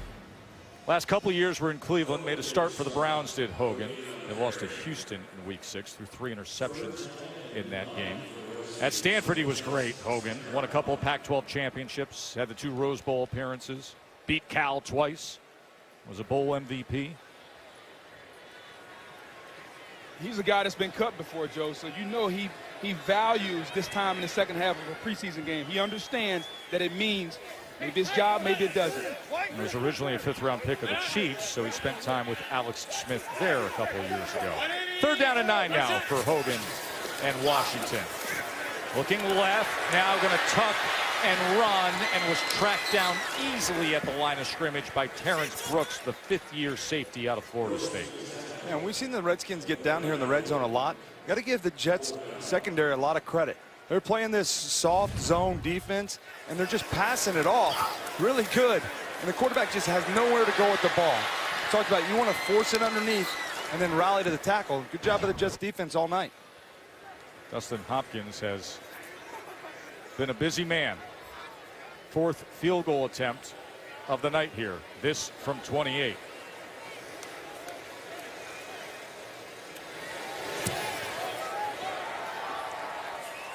And he stays perfect. Hogan with the vet talking things over. More from FedEx Field when we come back. Hey, SportsCenter tonight's going to have Kenny Mayne and John Buccigross tonight. That's a must-watch. Aaron Rodgers and Tom Brady's preseason debuts. I'm looking at Brady's stat line. I can't believe what I'm seeing right now, Whit. Guys will talk about it. Of course, they'll have the reaction of what we saw with Sam Darnold tonight and where that leaves the Jets, and Duke freshman basketball player R.J. Barrett on the importance of social media. At a SportsCenter at night, right after we finish up with this preseason edition Thursday special of Monday Night Football. Redskins have had 4 red zone possessions, and they have come away with 4 field goals.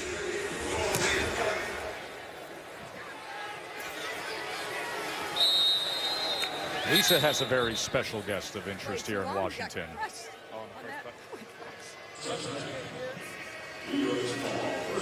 Thanks, Seth. Alex, you told me you weren't going to play long. You ended up playing a series, but I thought maybe after that first play, the very first play of the game when you got crushed, that maybe you should just go out then. Like, what were you thinking when you just got smashed? To be honest, you know, it's almost a blessing, you know, to go out there. You haven't played in a long time. You haven't taken a hit. We've been wearing, you know, yellow jerseys all off season, and to kind of get that first shot, get the completion. It was nice. It was a nice way to start it off, kind of get the cobwebs out, get you back into football mode right away. You know, I thought we did a nice job, gotten some rhythm, which was nice, moved the chains. Unfortunately, couldn't finish it off. It's kind of been a story tonight for us. So, but yeah, it was good to get a little rhythm going, good to get in there in the huddle with the guys, and get out on the field again. They say change is good. How has the change been for you so far coming here to Washington? Yeah, I mean, for me, I mean, it's way too soon to evaluate, right? I mean, we're full steam ahead. We got a lot ahead of us. Everything's staring at opening day like everybody around the league right now. So we got a lot ahead of us to work for, to prepare for that. That's all that really matters right now. But way too soon to evaluate. What was your mindset coming into this new situation, new teammates, new building, everything? Oh, for me, let's go. I mean, it was an opportunity. You know, and everything I've been through in my career, never take it for granted. And how thankful I am for this opportunity. I'm gonna do everything I can with it, work as hard as I can, you know, and make the most of this. And thankfully, we got a bunch of teammates, I think, that think the same way.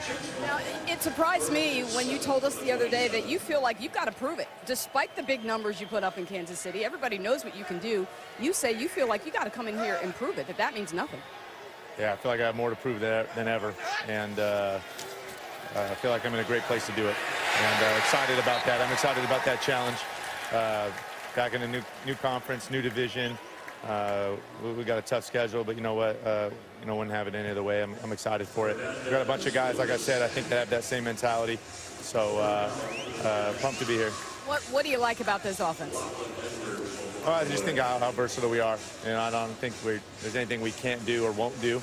We got coaches that are creative, great teachers, putting us in great situations. I think we got a bunch of guys that are really, really talented and that can handle the volume. Thank you, Alex. Have a great season. Yeah, thanks, Lisa. Tess.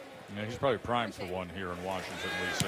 Edwards is going to punt away to Quinn. Jared Fernandez had the sack moments ago. Here's Quinn on the punt return as he's taken down at the 40. That was the third sack of the night for Washington. Alex Smith says, what was your reaction? You come here to Washington. He says, let's go. Let's go. He is driven. He is competitive. And he still feels like he's a lot to prove. Yeah, and he's bringing some of this that he did so well, taking command in and out of the huddle, line of scrimmage. You're going to see him there, making the checks, sends the motion, sends him back, cross in motion, fakes the zone read, shovel pass to Travis Kelce for a touchdown. Listen, this is what Alex Smith brings. He brings a versatility. He can stand in the pocket, play action, get an empty, make all the calls, orchestrate this running game, and then the zone reads, the RPOs. He's comfortable, and really, that's where he's best at. Here's a jet motion with Simi Cobbs that goes for a loss as Luvu makes the tackle. Well, Boog, this is the second time in Alex Smith's career that he has been traded after a young quarterback has bubbled up at a franchise. Of course, Kaepernick was in San Francisco, and then last year, Patrick Mahomes in Kansas City. The way he handled the situation with Mahomes in KC, that of a class act. No doubt. And I think for me, Joe, it just shows that he's very comfortable being who he is. There was a point in time in his career, Alex Smith would have got ruffled a little bit when you talk about Patrick Mahomes. Now, he's the wily old veteran, understands who he is and what he brings to a team. The Redskins are getting a great quarterback here that can run the offense that Jay Gruden wants. Yeah, Bogan, you know, one of the things that I was interested to hear from him was, you know, going into year 14, he's got a family. He went to 4 out of 5 playoff games. He's established there in Kansas City. Andy Reid, he helped build what they were trying to do there, and then he gets traded. And so I think it was really interesting to see, is he going to be bitter? What's his approach? He's excited. He said, let's go to work. That's what I want to do, and he's all in, and he knows this is a tough division. We had such a positive visit with him the other day. I mean, he's just 34 years old, 14 years in the league, and he is juiced. So excited for this challenge. Here's Hogan. Flag is down. This may all be coming back as Hogan gives the extra effort to try to get to that line. Helping hand from his linebacker, Brown. Holding, number 66, offense, 10-yard penalty, repeat third down. Hey, Joe, if they gave you $94 million, would you be excited? Oh, Boog, I'd be very excited. Listen, we talk about the guy being excited. They gave him a huge extension. I'd be excited, too, especially when you're wanted with. It's nothing like having a coaching staff that wants you here. We all know Mahomes was the heir apparent in Kansas City, and he wasn't wanted. Now he's wanted here in D.C., and that's a great feeling to be wanted. Yeah, not just wanted in the financial aspect, Boog. Just wanted to be a part of it on the journey. Talk about in the QB room, all the different things with the guys. Much bigger than that. Talked about this being a young team. They go with an inside screen to Bibbs and how he wants to play that role, a team that could be uncomfortable with the ups and downs, to be a presence, especially early on, to make sure things don't go sideways. Alex Smith could be a big year ahead with Washington.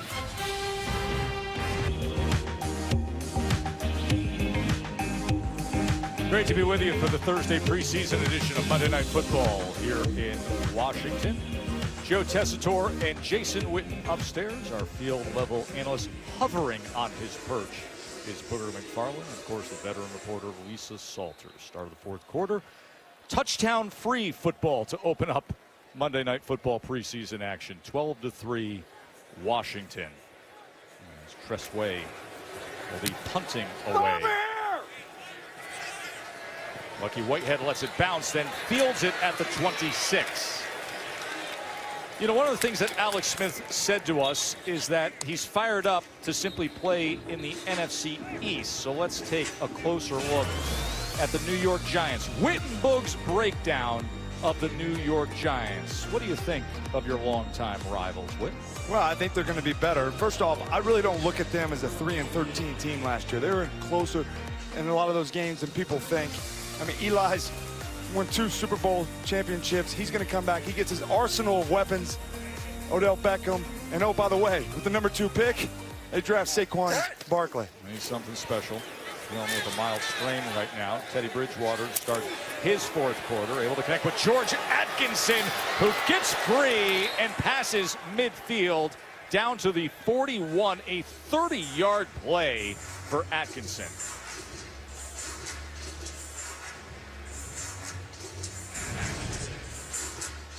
You're going to see on this replay, Teddy just sees it.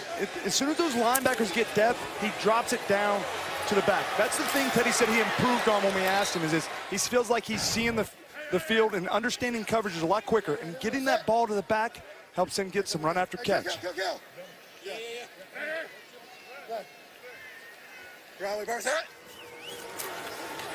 Play action.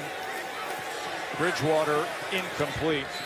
All right, Boog, we heard from Witt on the Giants. We spent a day with them at training camp last week. What do you make of them? Well, I think the Giants are going to be better, especially up front. They bring in Nate Solder. You draft Will Hernandez from UTEP at the guard position. The key for me to that entire offense, we know about Eli and Odell, is going to be Eric Flowers at right tackle. He struggled mightily at left tackle. Now you're going to put him at right tackle and all of a sudden think he's going to be fixed. He's got to block. If he does, I think they can be a 9-10 win team in New York because the offense can be dynamite with Beckham and Shepard. And don't forget about Evan Ingram. Yeah, I understand the concerns about that offensive line and the Giants. I mean, certainly Soldier helps him get better. But, look, that's Pat Shurmur. He comes in. What he did in Minnesota last year with Case Keenum. They want to run the football.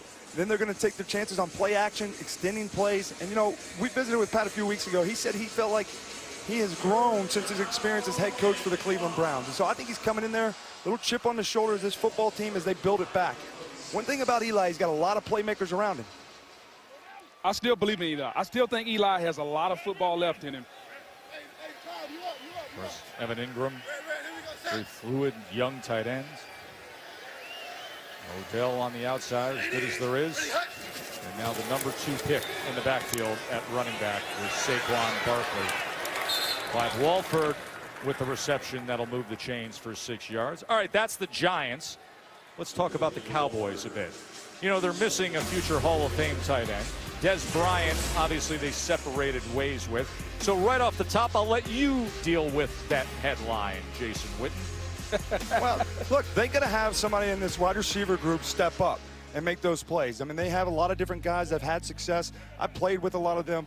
And look, they've done it. I mean, we all know about their offensive line and running the football and getting Ezekiel Elliott back in there, who led the league in rushing in his rookie year. And Dak does a lot of these things that we're talking about, Alex Smith, running the zone reads, the RPOs, a lot of those different things. But the receiving core, they are really embracing this challenge that they have of saying, okay, you think we're a bunch of no-names, we're going to see. But this is a tough division. Janoris Jenkins. Then you understand about the pass rush of the Philadelphia Eagles. And then here, Josh Norman, the Redskins. And so it's going to be a tough challenge for them, but you know, they're embracing that. They feel like making it Dak friendly is something that's important to them. Look, let me ask you a question when it comes to the Cowboys. If this guy's traveling around the country with us, ordering bottles of cab at your charcuterie, who's the leader of that team now, my man? It's got to be Dak Prescott, and I think the weight of the world is going to be on him because he's going to have to lead the offense. I understand about Zeke Elliott and the running game and the big offensive line, but guys, this is a passing league. Your quarterback is going to have to throw the football, and Dak Prescott is going to have to lead that charge. And How about Bridgewater right there, staying alive and then going down and connecting with Peak? Book? Yeah, it's just a better move by Bridgewater. I think the biggest issue for Dallas is going to be on defense. I love Rob Marinelli. He's like a father figure to me. But you can only coach what you got. It's about the Jimmies and the Joes. And I'm afraid that the Dallas Cowboys may not have enough talent on the field defensively to get it done. And I think that's going to be an area that's going to be concerning for me down the stretch. Well, especially in this division with these offenses. Alex Smith coming here. We know about Carson Wentz in Philadelphia. And we just talked about the weapons that Eli's got at his disposal. Got it. Oh, my! Great effort that time as Peak gets the touchdown catch from Teddy Bridgewater. What a throw, guys. What a throw. And how good does that feel after the last 2 years for Teddy? Yeah, Teddy's he's feeling confident. He's made a lot of good throws today. Some have been drops. But see that little shoulder turn? He pulls that defender up. Just a little bit of a shoulder turn. And then Peak, understanding you got to get to the corner. What happens is, as soon as Teddy sees that those corner and the safety didn't pass it off, they call it old scissors route. One goes on the post and one goes on the corner. And when he realizes it, he was ready to check that down. But just the little subtle movements of his shoulder, that's the little things that Bridgewater's added to his game. And a big reason was he said, I want to improve while I'm out with this injury. Must be something about 7th-round wide receiver picks tonight. That was Peak in 2016. He was getting the call late.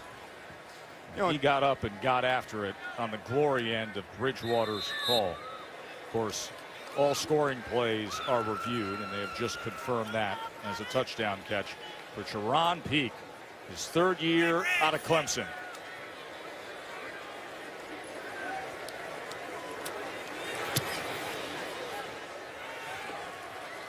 Just sneaking in on the extra point from Bertolet. Our first touchdown of the game. Been a long road back for Teddy Bridgewater. Feels so good. It was a good-looking drive we just saw out of Teddy Bridgewater. 4 of 5, 65 yards, converted 3 first downs, and had that beautiful 16-yard touchdown toss to Teron Peak. Yeah, you're going to see on this replay, really good touchdown throw. But what's going to happen is Quinn Blanding right here. I want you to keep your eyes on him. He's going to drop back in coverage, and when he does that, you're going to see Teddy Bridgewater, when he drops, he just turns his shoulders just a little bit to get him to draw up. He needs to sink. And when he steps up, Teddy sees it. It's pulling the defender, just a simple shoulder turn, and Blanding bid on it. And when he did, Teddy just be able to put a nice little touch on it for the touchdown pass. So it's just all works together. How you want to manipulate the defenders is a big part of playing quarterback position. Well, as good of a play as that was by Bridgewater, tremendous athleticism by Peak to get that foot down and an elbow down. You know, 1 knee equals 2 feet. Kidsey on the return here. How about 1 foot and 1 elbow equals a good reception? Let's bring in Jeff Triplett, 22-year NFL veteran referee. Yeah, add it up for us, Jeff. That catch is just outstanding. I mean, look at this. See that elbow, right elbow go down on the ground. That's that body part that we needed down, just like a knee. By the way, welcome to the crew, my man. Thank you very much. You enjoying yourself? I'm having a ball. A little different pressure down there. It's a little different, but it's I miss that down on the field sometimes. Glad to have you.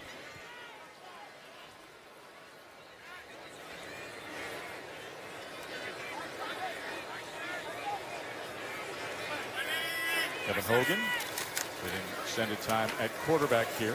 Carter goes for 1 yard. Lisa? Thanks, Tess. I'm with Jets wide receiver Jermaine Kearse. Jermaine, we were sitting here waiting for this interview, and when Teddy threw that touchdown pass, you jumped off the table. You were so excited. How come? You know, I just know the work that he's put in. I see it day in and day out, and for him to be able to go out there and just showcase his ability, you know, I get excited about that. Now, you guys have only been teammates for a couple of months, but you said your lockers are right next to each other, so you talk a lot. And what has he told you just about his story? You know, he had the early success in Minnesota, and then unfortunately he had to hit some adversity, and just, you know, how he just battles between overcoming that, and, you know, it kind of helps me, and just with the things that, you know, I'm dealing with, you know, whether it's just certain things that you just be able to overcome. And so, you know, I like to learn from him, and he's been a good help in that. Now it's a three-man competition for the #1 spot with the Jets. Just tell me what you've seen let's go start with Teddy. What have you seen from Teddy in practice every day? What do you like about him? He just brings his hard hat to work every day. He's a competitor, and he just works hard every day, and you see it out there on the field, and you see it out there during the game. So he just continues to just grind, and that's all we can ask for. How about the rookie? What's impressed you about Sam Darnold? You know, he's looked really good. You know, his composure, he's just so poised out there. He's eager to learn every day, and so we're excited for his progression. Well, thank you very much. We hope you have a great season, Jermaine. Right, Tess? Thank you, Lisa. Jermaine Kearse looking to be a big part of a productive wide receiver core for the Jets. Darnold was 8 of 11 for 62 yards. Had that ball that was deflected for an interception. Bridgewater 8 of 12, 101 yards, a touchdown moments ago. By the way, now 2 preseason touchdowns for Teddy Bridgewater. His last competitive passing touchdown was week 16 of 2015 against the Giants. Here's Whitehead fielding the punt. Made the first man miss, the second as well. And then eventually taken down.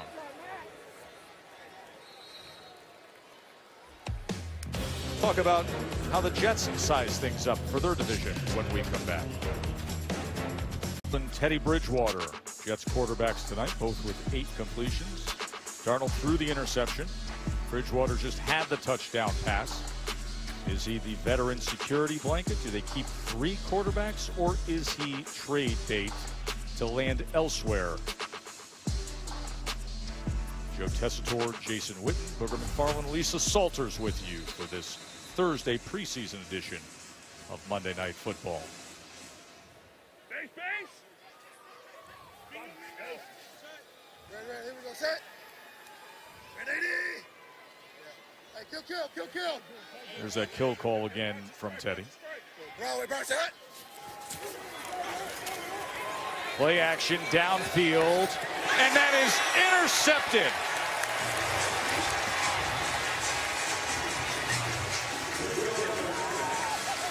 Prince Charles Iwora coming up with the pick off of Teddy.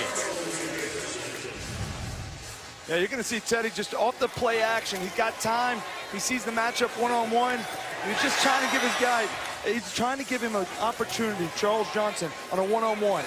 I like the mindset that just when you go to the back shoulder and you predetermine that's where you're going to go, it's tricky throws. Risk versus reward. And we've seen him make that throw a lot. I thought he's been really accurate tonight. He'd like to have that one back, I'm sure. Yeah, when he went back shoulder there, in my opinion, he should have thrown it high into the outside. That's either a catch or that's an incomplete pass out of bounds. He'd love to have that one back, as you said. Iwora played at Western Kentucky, originally selected in the 7th round by the 49ers. Carter is tackled for a loss. That was Deion Simon, second-year player out of Northwestern State. Well, we talked about where Washington fits in to the NFC East in comparison to the Giants and Cowboys. Of course, the Super Bowl champs stay atop things.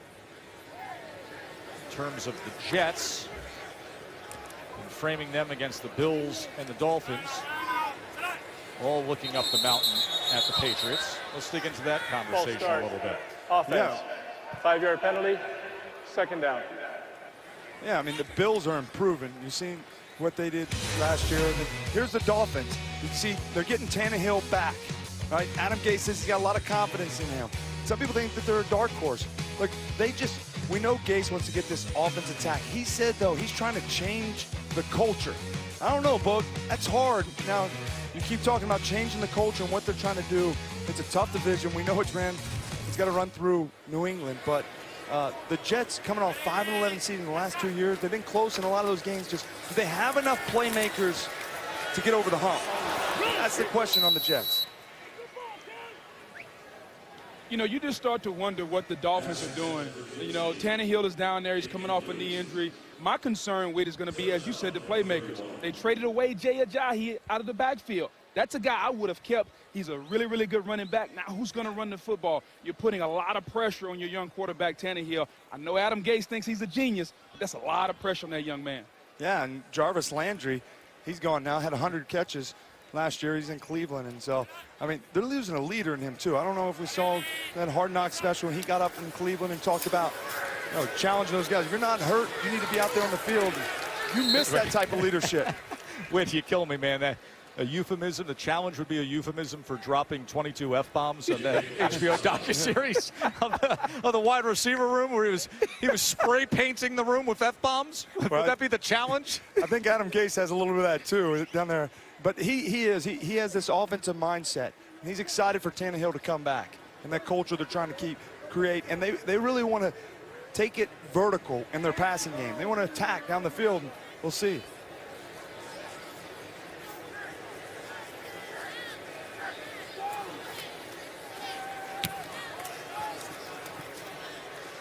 Here's Whitehead again, coming up to field this at the 24. Take a quick break. We'll talk about the Bills. Think about the Jets up against the Bills in the AFC East. Stay with us. Todd Bowles, his 4th year with the Jets, had that 10-win season and then back-to-back 5 and 11 years. Of course, everybody in the AFC East chasing the Patriots. ESPN's FPI, the Football Power Index, says the Patriots have an 84% chance to win the division yet again, highest of any team in the NFL. So we're talking about the other teams, the Jets, the Dolphins, and what do you make of Buffalo? Yeah, well, I think that's another ball club that may be playing a rookie quarterback in Josh Allen. I mean, he's got a little bit more to learn. He's a little raw, but he's got a big arm. And so, but Sean McDermott, I used to go against him when he was in Philadelphia. He's smart. He comes from that Jim Johnson defense, a lot of pressure, brings it a lot of different ways. And so they created some confidence sneaking in the postseason. There were some wow moments from Josh Allen in his preseason debut with that arm strength.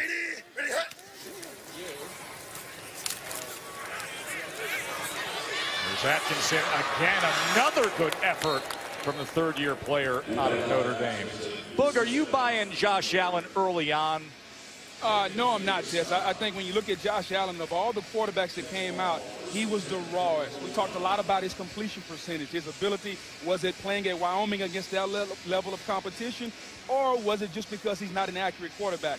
I think in Buffalo, no matter which quarterback you go with, it's going to be all about Shady McCoy. What is going to happen with his legal situation? We don't know that.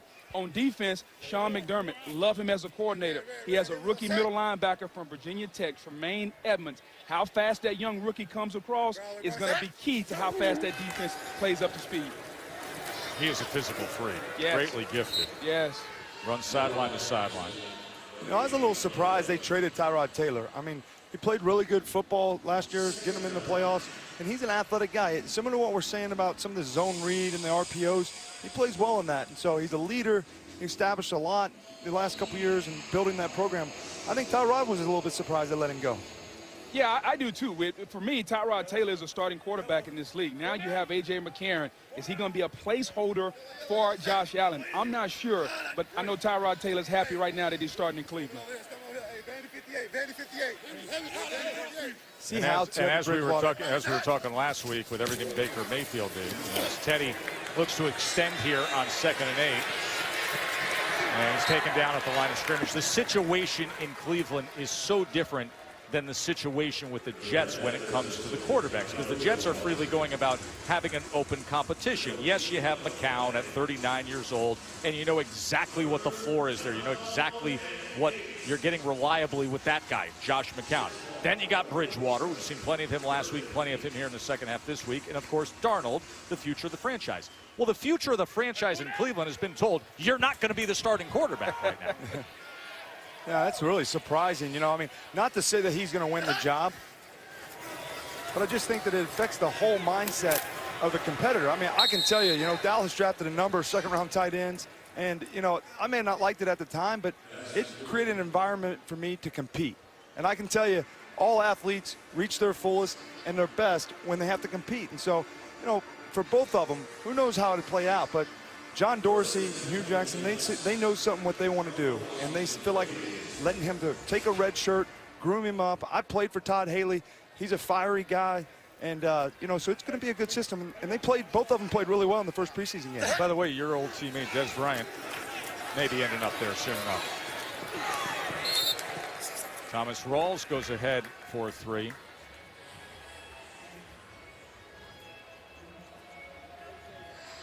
Now, the big takeaway tonight will be, what do you make of Sam Darnold and what he was able to do tonight compared to all the buzz that we had last week in his game against Atlanta. Against Atlanta, he had the 13 completions, the 96 yards, the touchdown pass, a passer rating of 103. Tonight, 8 of 11, 62 yards, no touchdowns, and the interception. And then you see Teddy's stat line. Great touchdown pass to Pete. Interception on that last possession.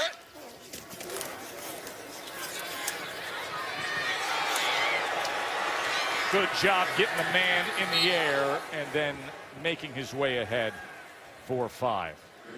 That was Vontae Diggs who went airborne off the punt.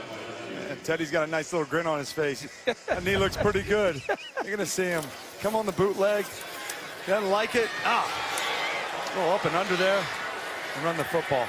He's got an infectious way about him. And, you know, I tell you, that they're going to get on this plane and go back home to New York. And, you know, Todd Bowles and his staff, they're going to be scratching their head because I don't think they're going to learn anything about the separation in this game tonight. We know Josh McCown's had a really good camp. He's coming off career highs. We can't forget about him in his 16th year. He's still competing for this job. 3rd and 4.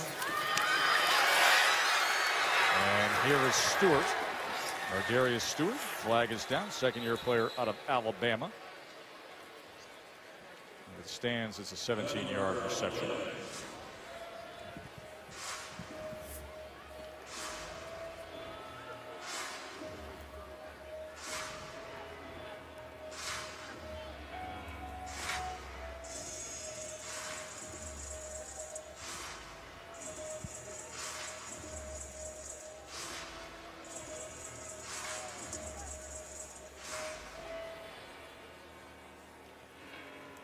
It's like the meeting of the minds in there, Joe.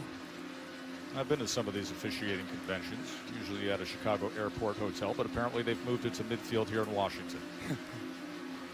You know, I think it's possibly one of these helmet-to-helmet. Personal foul. Lowering the head to initiate contact. Number 37, defense. Half the distance to the goal. Automatic first down. This is Fish Smithson.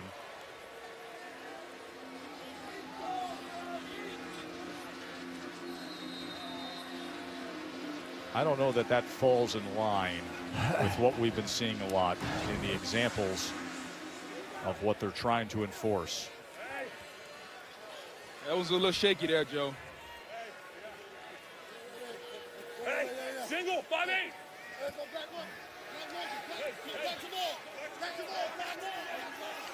Teddy's checking at the line. He sees something. Atkinson able to get down inside the 2.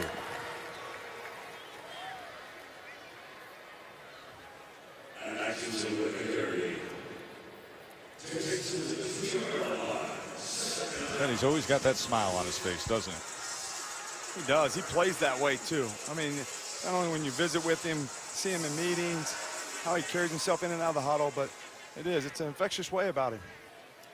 He's just happy to be out here playing again. I mean, there was one point I know we all thought he may not play again, and for this guy to be competing and showing the other 31 teams, because you know it's probably not going to be here in New York, that he can still be a capable starting quarterback. It's a pleasure for him. Atkinson. No signal yet.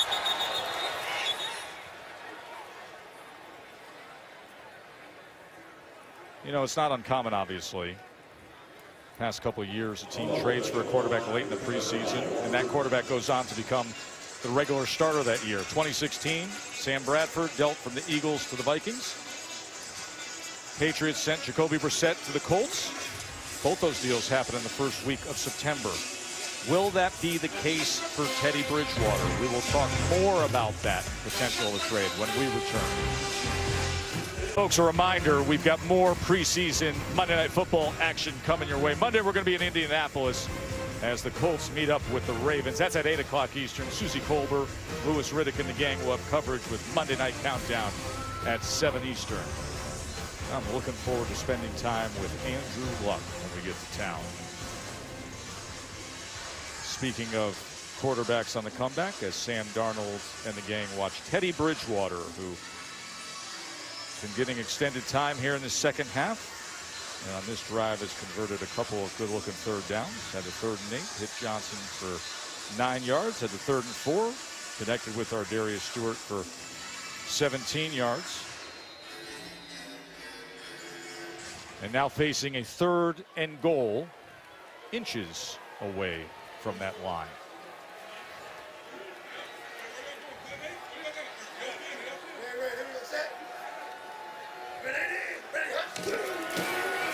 Atkinson met in the backfield right away. No time to even think about it. That was Alex McAllister knifing in. You see him come off the edge. He's just unblocked. Minuski said they want to bring it. McAllister said, yes, sir, I will bring it. Big stop and holding them there to 3, potentially. That's what Greg Minuski. We saw Greg Minuski earlier with the Fu Manchu.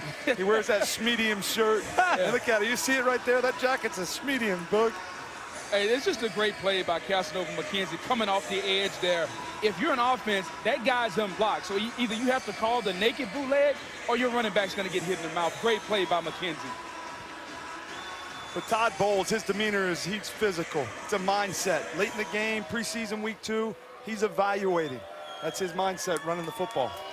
So Bertolette on with a short field goal attempt. And with it, the Jets go up 13-12. Bertolette, the kicker on Johnny Manziel's Heisman Trophy winning Texas A&M team. Yeah, we're going to see Teddy Bridgewater. You see that big smile on his face. A lot of reasons. Dummy kill early, tricking him, thinking it's run, fake, unblocked, get it out to his playmaker's hands quickly. Good awareness. Then inside the pocket, a little juke, reset the feet, strike for the corner route. And you're going to see him, that little shoulder turn on this touchdown throw. I can't tell you, it's a subtle thing, Boog, but it's what the elite quarterbacks do. He just put them on a joystick and take the defender where you want to go. He's got a lot of smile about, talked about he just wanted to run the offense, but he knows in a competition like this, at some point, you got to impose yourself. You got to make a play that's something different. You got to stick out. And that's what he did on that touchdown throw, just subtly moving his shoulders to open up that corner route. I tell you, that's a big night and really a really good camp for him. He's back in the race. I mean, I don't think he ever left, but I mean, he's for real, guys. You know, it's amazing. We talk a lot about the young rookie, Sam Darnold, and rightfully so. But in the practices I've seen and the 2 games that I've seen, I think Teddy Bridgewater may have looked the best. Because if you look at his decision-making and his ability to manipulate the pocket, calm, under pressure, you talk about the shoulder fake with, that's a veteran quarterback move. It's hard to teach a rookie that. Teddy Bridgewater has done himself well, not only against Atlanta, but tonight against the Redskins also. Boog, you're Todd Bowles. Who are you going with? For me, I think I would start Josh McCown. I think they have $10 million invested, 5 guaranteed. You know he's going to be the heir apparent and let Sam Darnold be your number 2. There's Darvin Kinsey on the return. And He's met at the 16-yard line. And we'll be back in 15 seconds. Do you take this man to be your husband? No! I want to be in charge of my own destiny. Woohoo!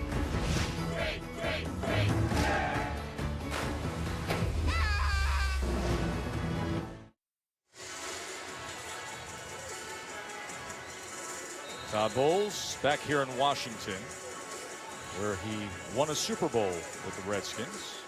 He was defensive back with the Skins on that team that had Super Bowl MVP Doug Williams. In fact, you can see Todd in the background of the "I'm going to Disney World" commercial from that '87 championship team.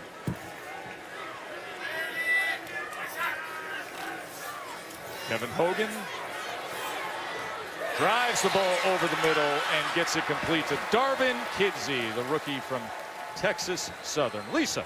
Hey, Tess, well, one thing you're going to learn to love about Josh Norman is that you can ask him about anything. He has an opinion about everything, including the other team's quarterback situation. Josh, you went up against the Jets all week.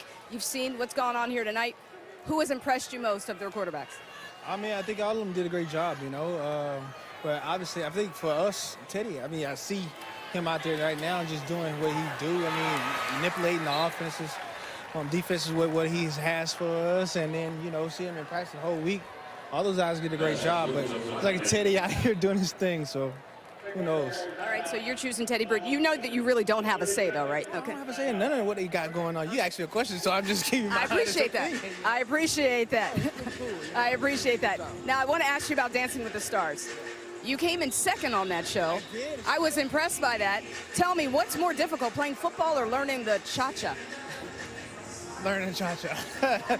I mean, this I've been doing for like 30 years, like all my life pretty much. And then, you know, going into a different type of profession I don't know nothing about, so hard. But I had a great partner in Sharna, and she helped me out a good bit, and I was able to, you know, put some moves down and dance for people to see. Now, because I'm trying to just start stuff, who's the better dancer, do you think? You or Odell Beckham Jr.? He can floss. He can. I don't know. I give it to him. Thanks, Josh. Joe. Thank you, Lisa. Kevin Hogan escaping the pocket. And he was met and forced down out of bounds that time by Terrence Brooks. And Josh Norman had an outrageously busy offseason. Took a couple trips over to Israel. He was the runner-up on Dancing with the Stars. Received an honorary doctorate. And even took part in the MLB All-Star Celebrity Softball game. And now he's back with number 24 on that jersey. Second year in Washington. See what Kevin Hogan and the Skins can do here in the final minute, trailing by 1. Can he put them in position for a field goal attempt? That is off the fingertips of Shea Fields. Coverage came from Rashard Robinson. Yeah, you're going to see this matchup. Rashard Robinson, he does a really good job widening him. The sideline is your friend on these go routes. You don't want to allow that receiver to stack you up and have a two-way go. Really good job forcing him wide and then making a play on the ball. And look, Joe, this is an opportunity late in games and competitive environments like this, 2-minute drill. You can make a statement. Let the coaches recognize you. These guys are playing for their livelihoods, have an opportunity to make a ball club. Kevin Hogan's last game-winning drive in the fourth quarter was back in November 2015 against Notre Dame as the quarterback for Stanford. As he finds Shea Fields, this time underneath for 5 yards. One timeout for Washington, so we're under 40 seconds to go here. You know, these situations are also good for the coaches. You know, to knock off the rust in situational football, how do you use that? When do you go with your timeout? Do you save it? You don't know how many games come down to these situations. 3rd down and 5. They pick up the pressure, and then with a man on him, a flag down, he finds Fields again. That is Sidney Cobbs, excuse me, on the under route. Yeah, we will check on the flag. The Jets are starting to bring the heat. You can tell this game is important, Joe. They don't want to give up any yards. Holding. Defense number 30. 5-yard penalty. Automatic. 1st down. So I'll get him a little closer to the range of Hopkins. Still going to need to gain some yardage here. 18 seconds, 1 timeout.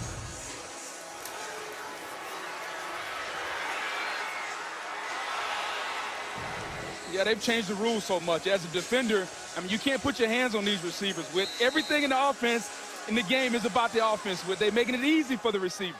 From a defensive guy. Defensive lineman on top of that, Bug. Come on, man. Let the playmakers make plays. Probably about 7 more yards away from the range of Hopkins. No flag there, as Sims was the intended target. Once again, Robinson had coverage. 15 ticks of the clock remain. One of the things in these situations, by being able to have a timeout still remaining, it allows you to throw the ball inside, and you can take advantage of that, and then you can bang your timeout. It's just a subtle thing, but that's what I'm talking about with these coaches, saving the timeouts, managing the situation. We saw Jay Gruden in practice. He was all over this situation and just managing it. It's good work for them. Casey Rogers bringing the heat. He likes outside man-to-man out there. Top of the They got screen. pressure picked up. Hogan drives the ball back shoulder, and it's complete. They're going to have a shot here. Cam Sims, 20-yard catch.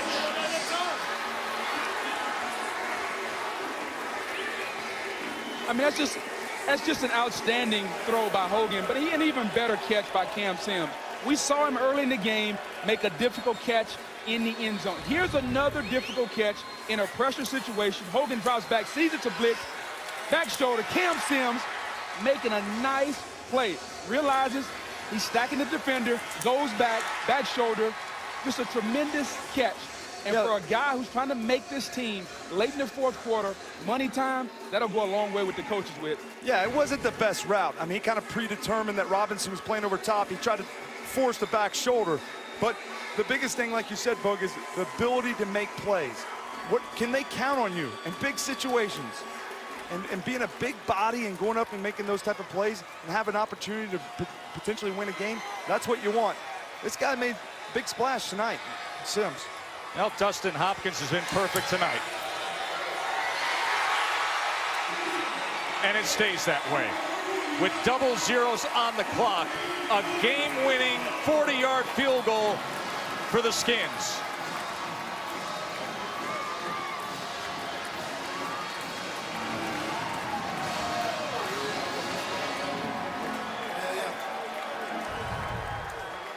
From the hole to Tress Way.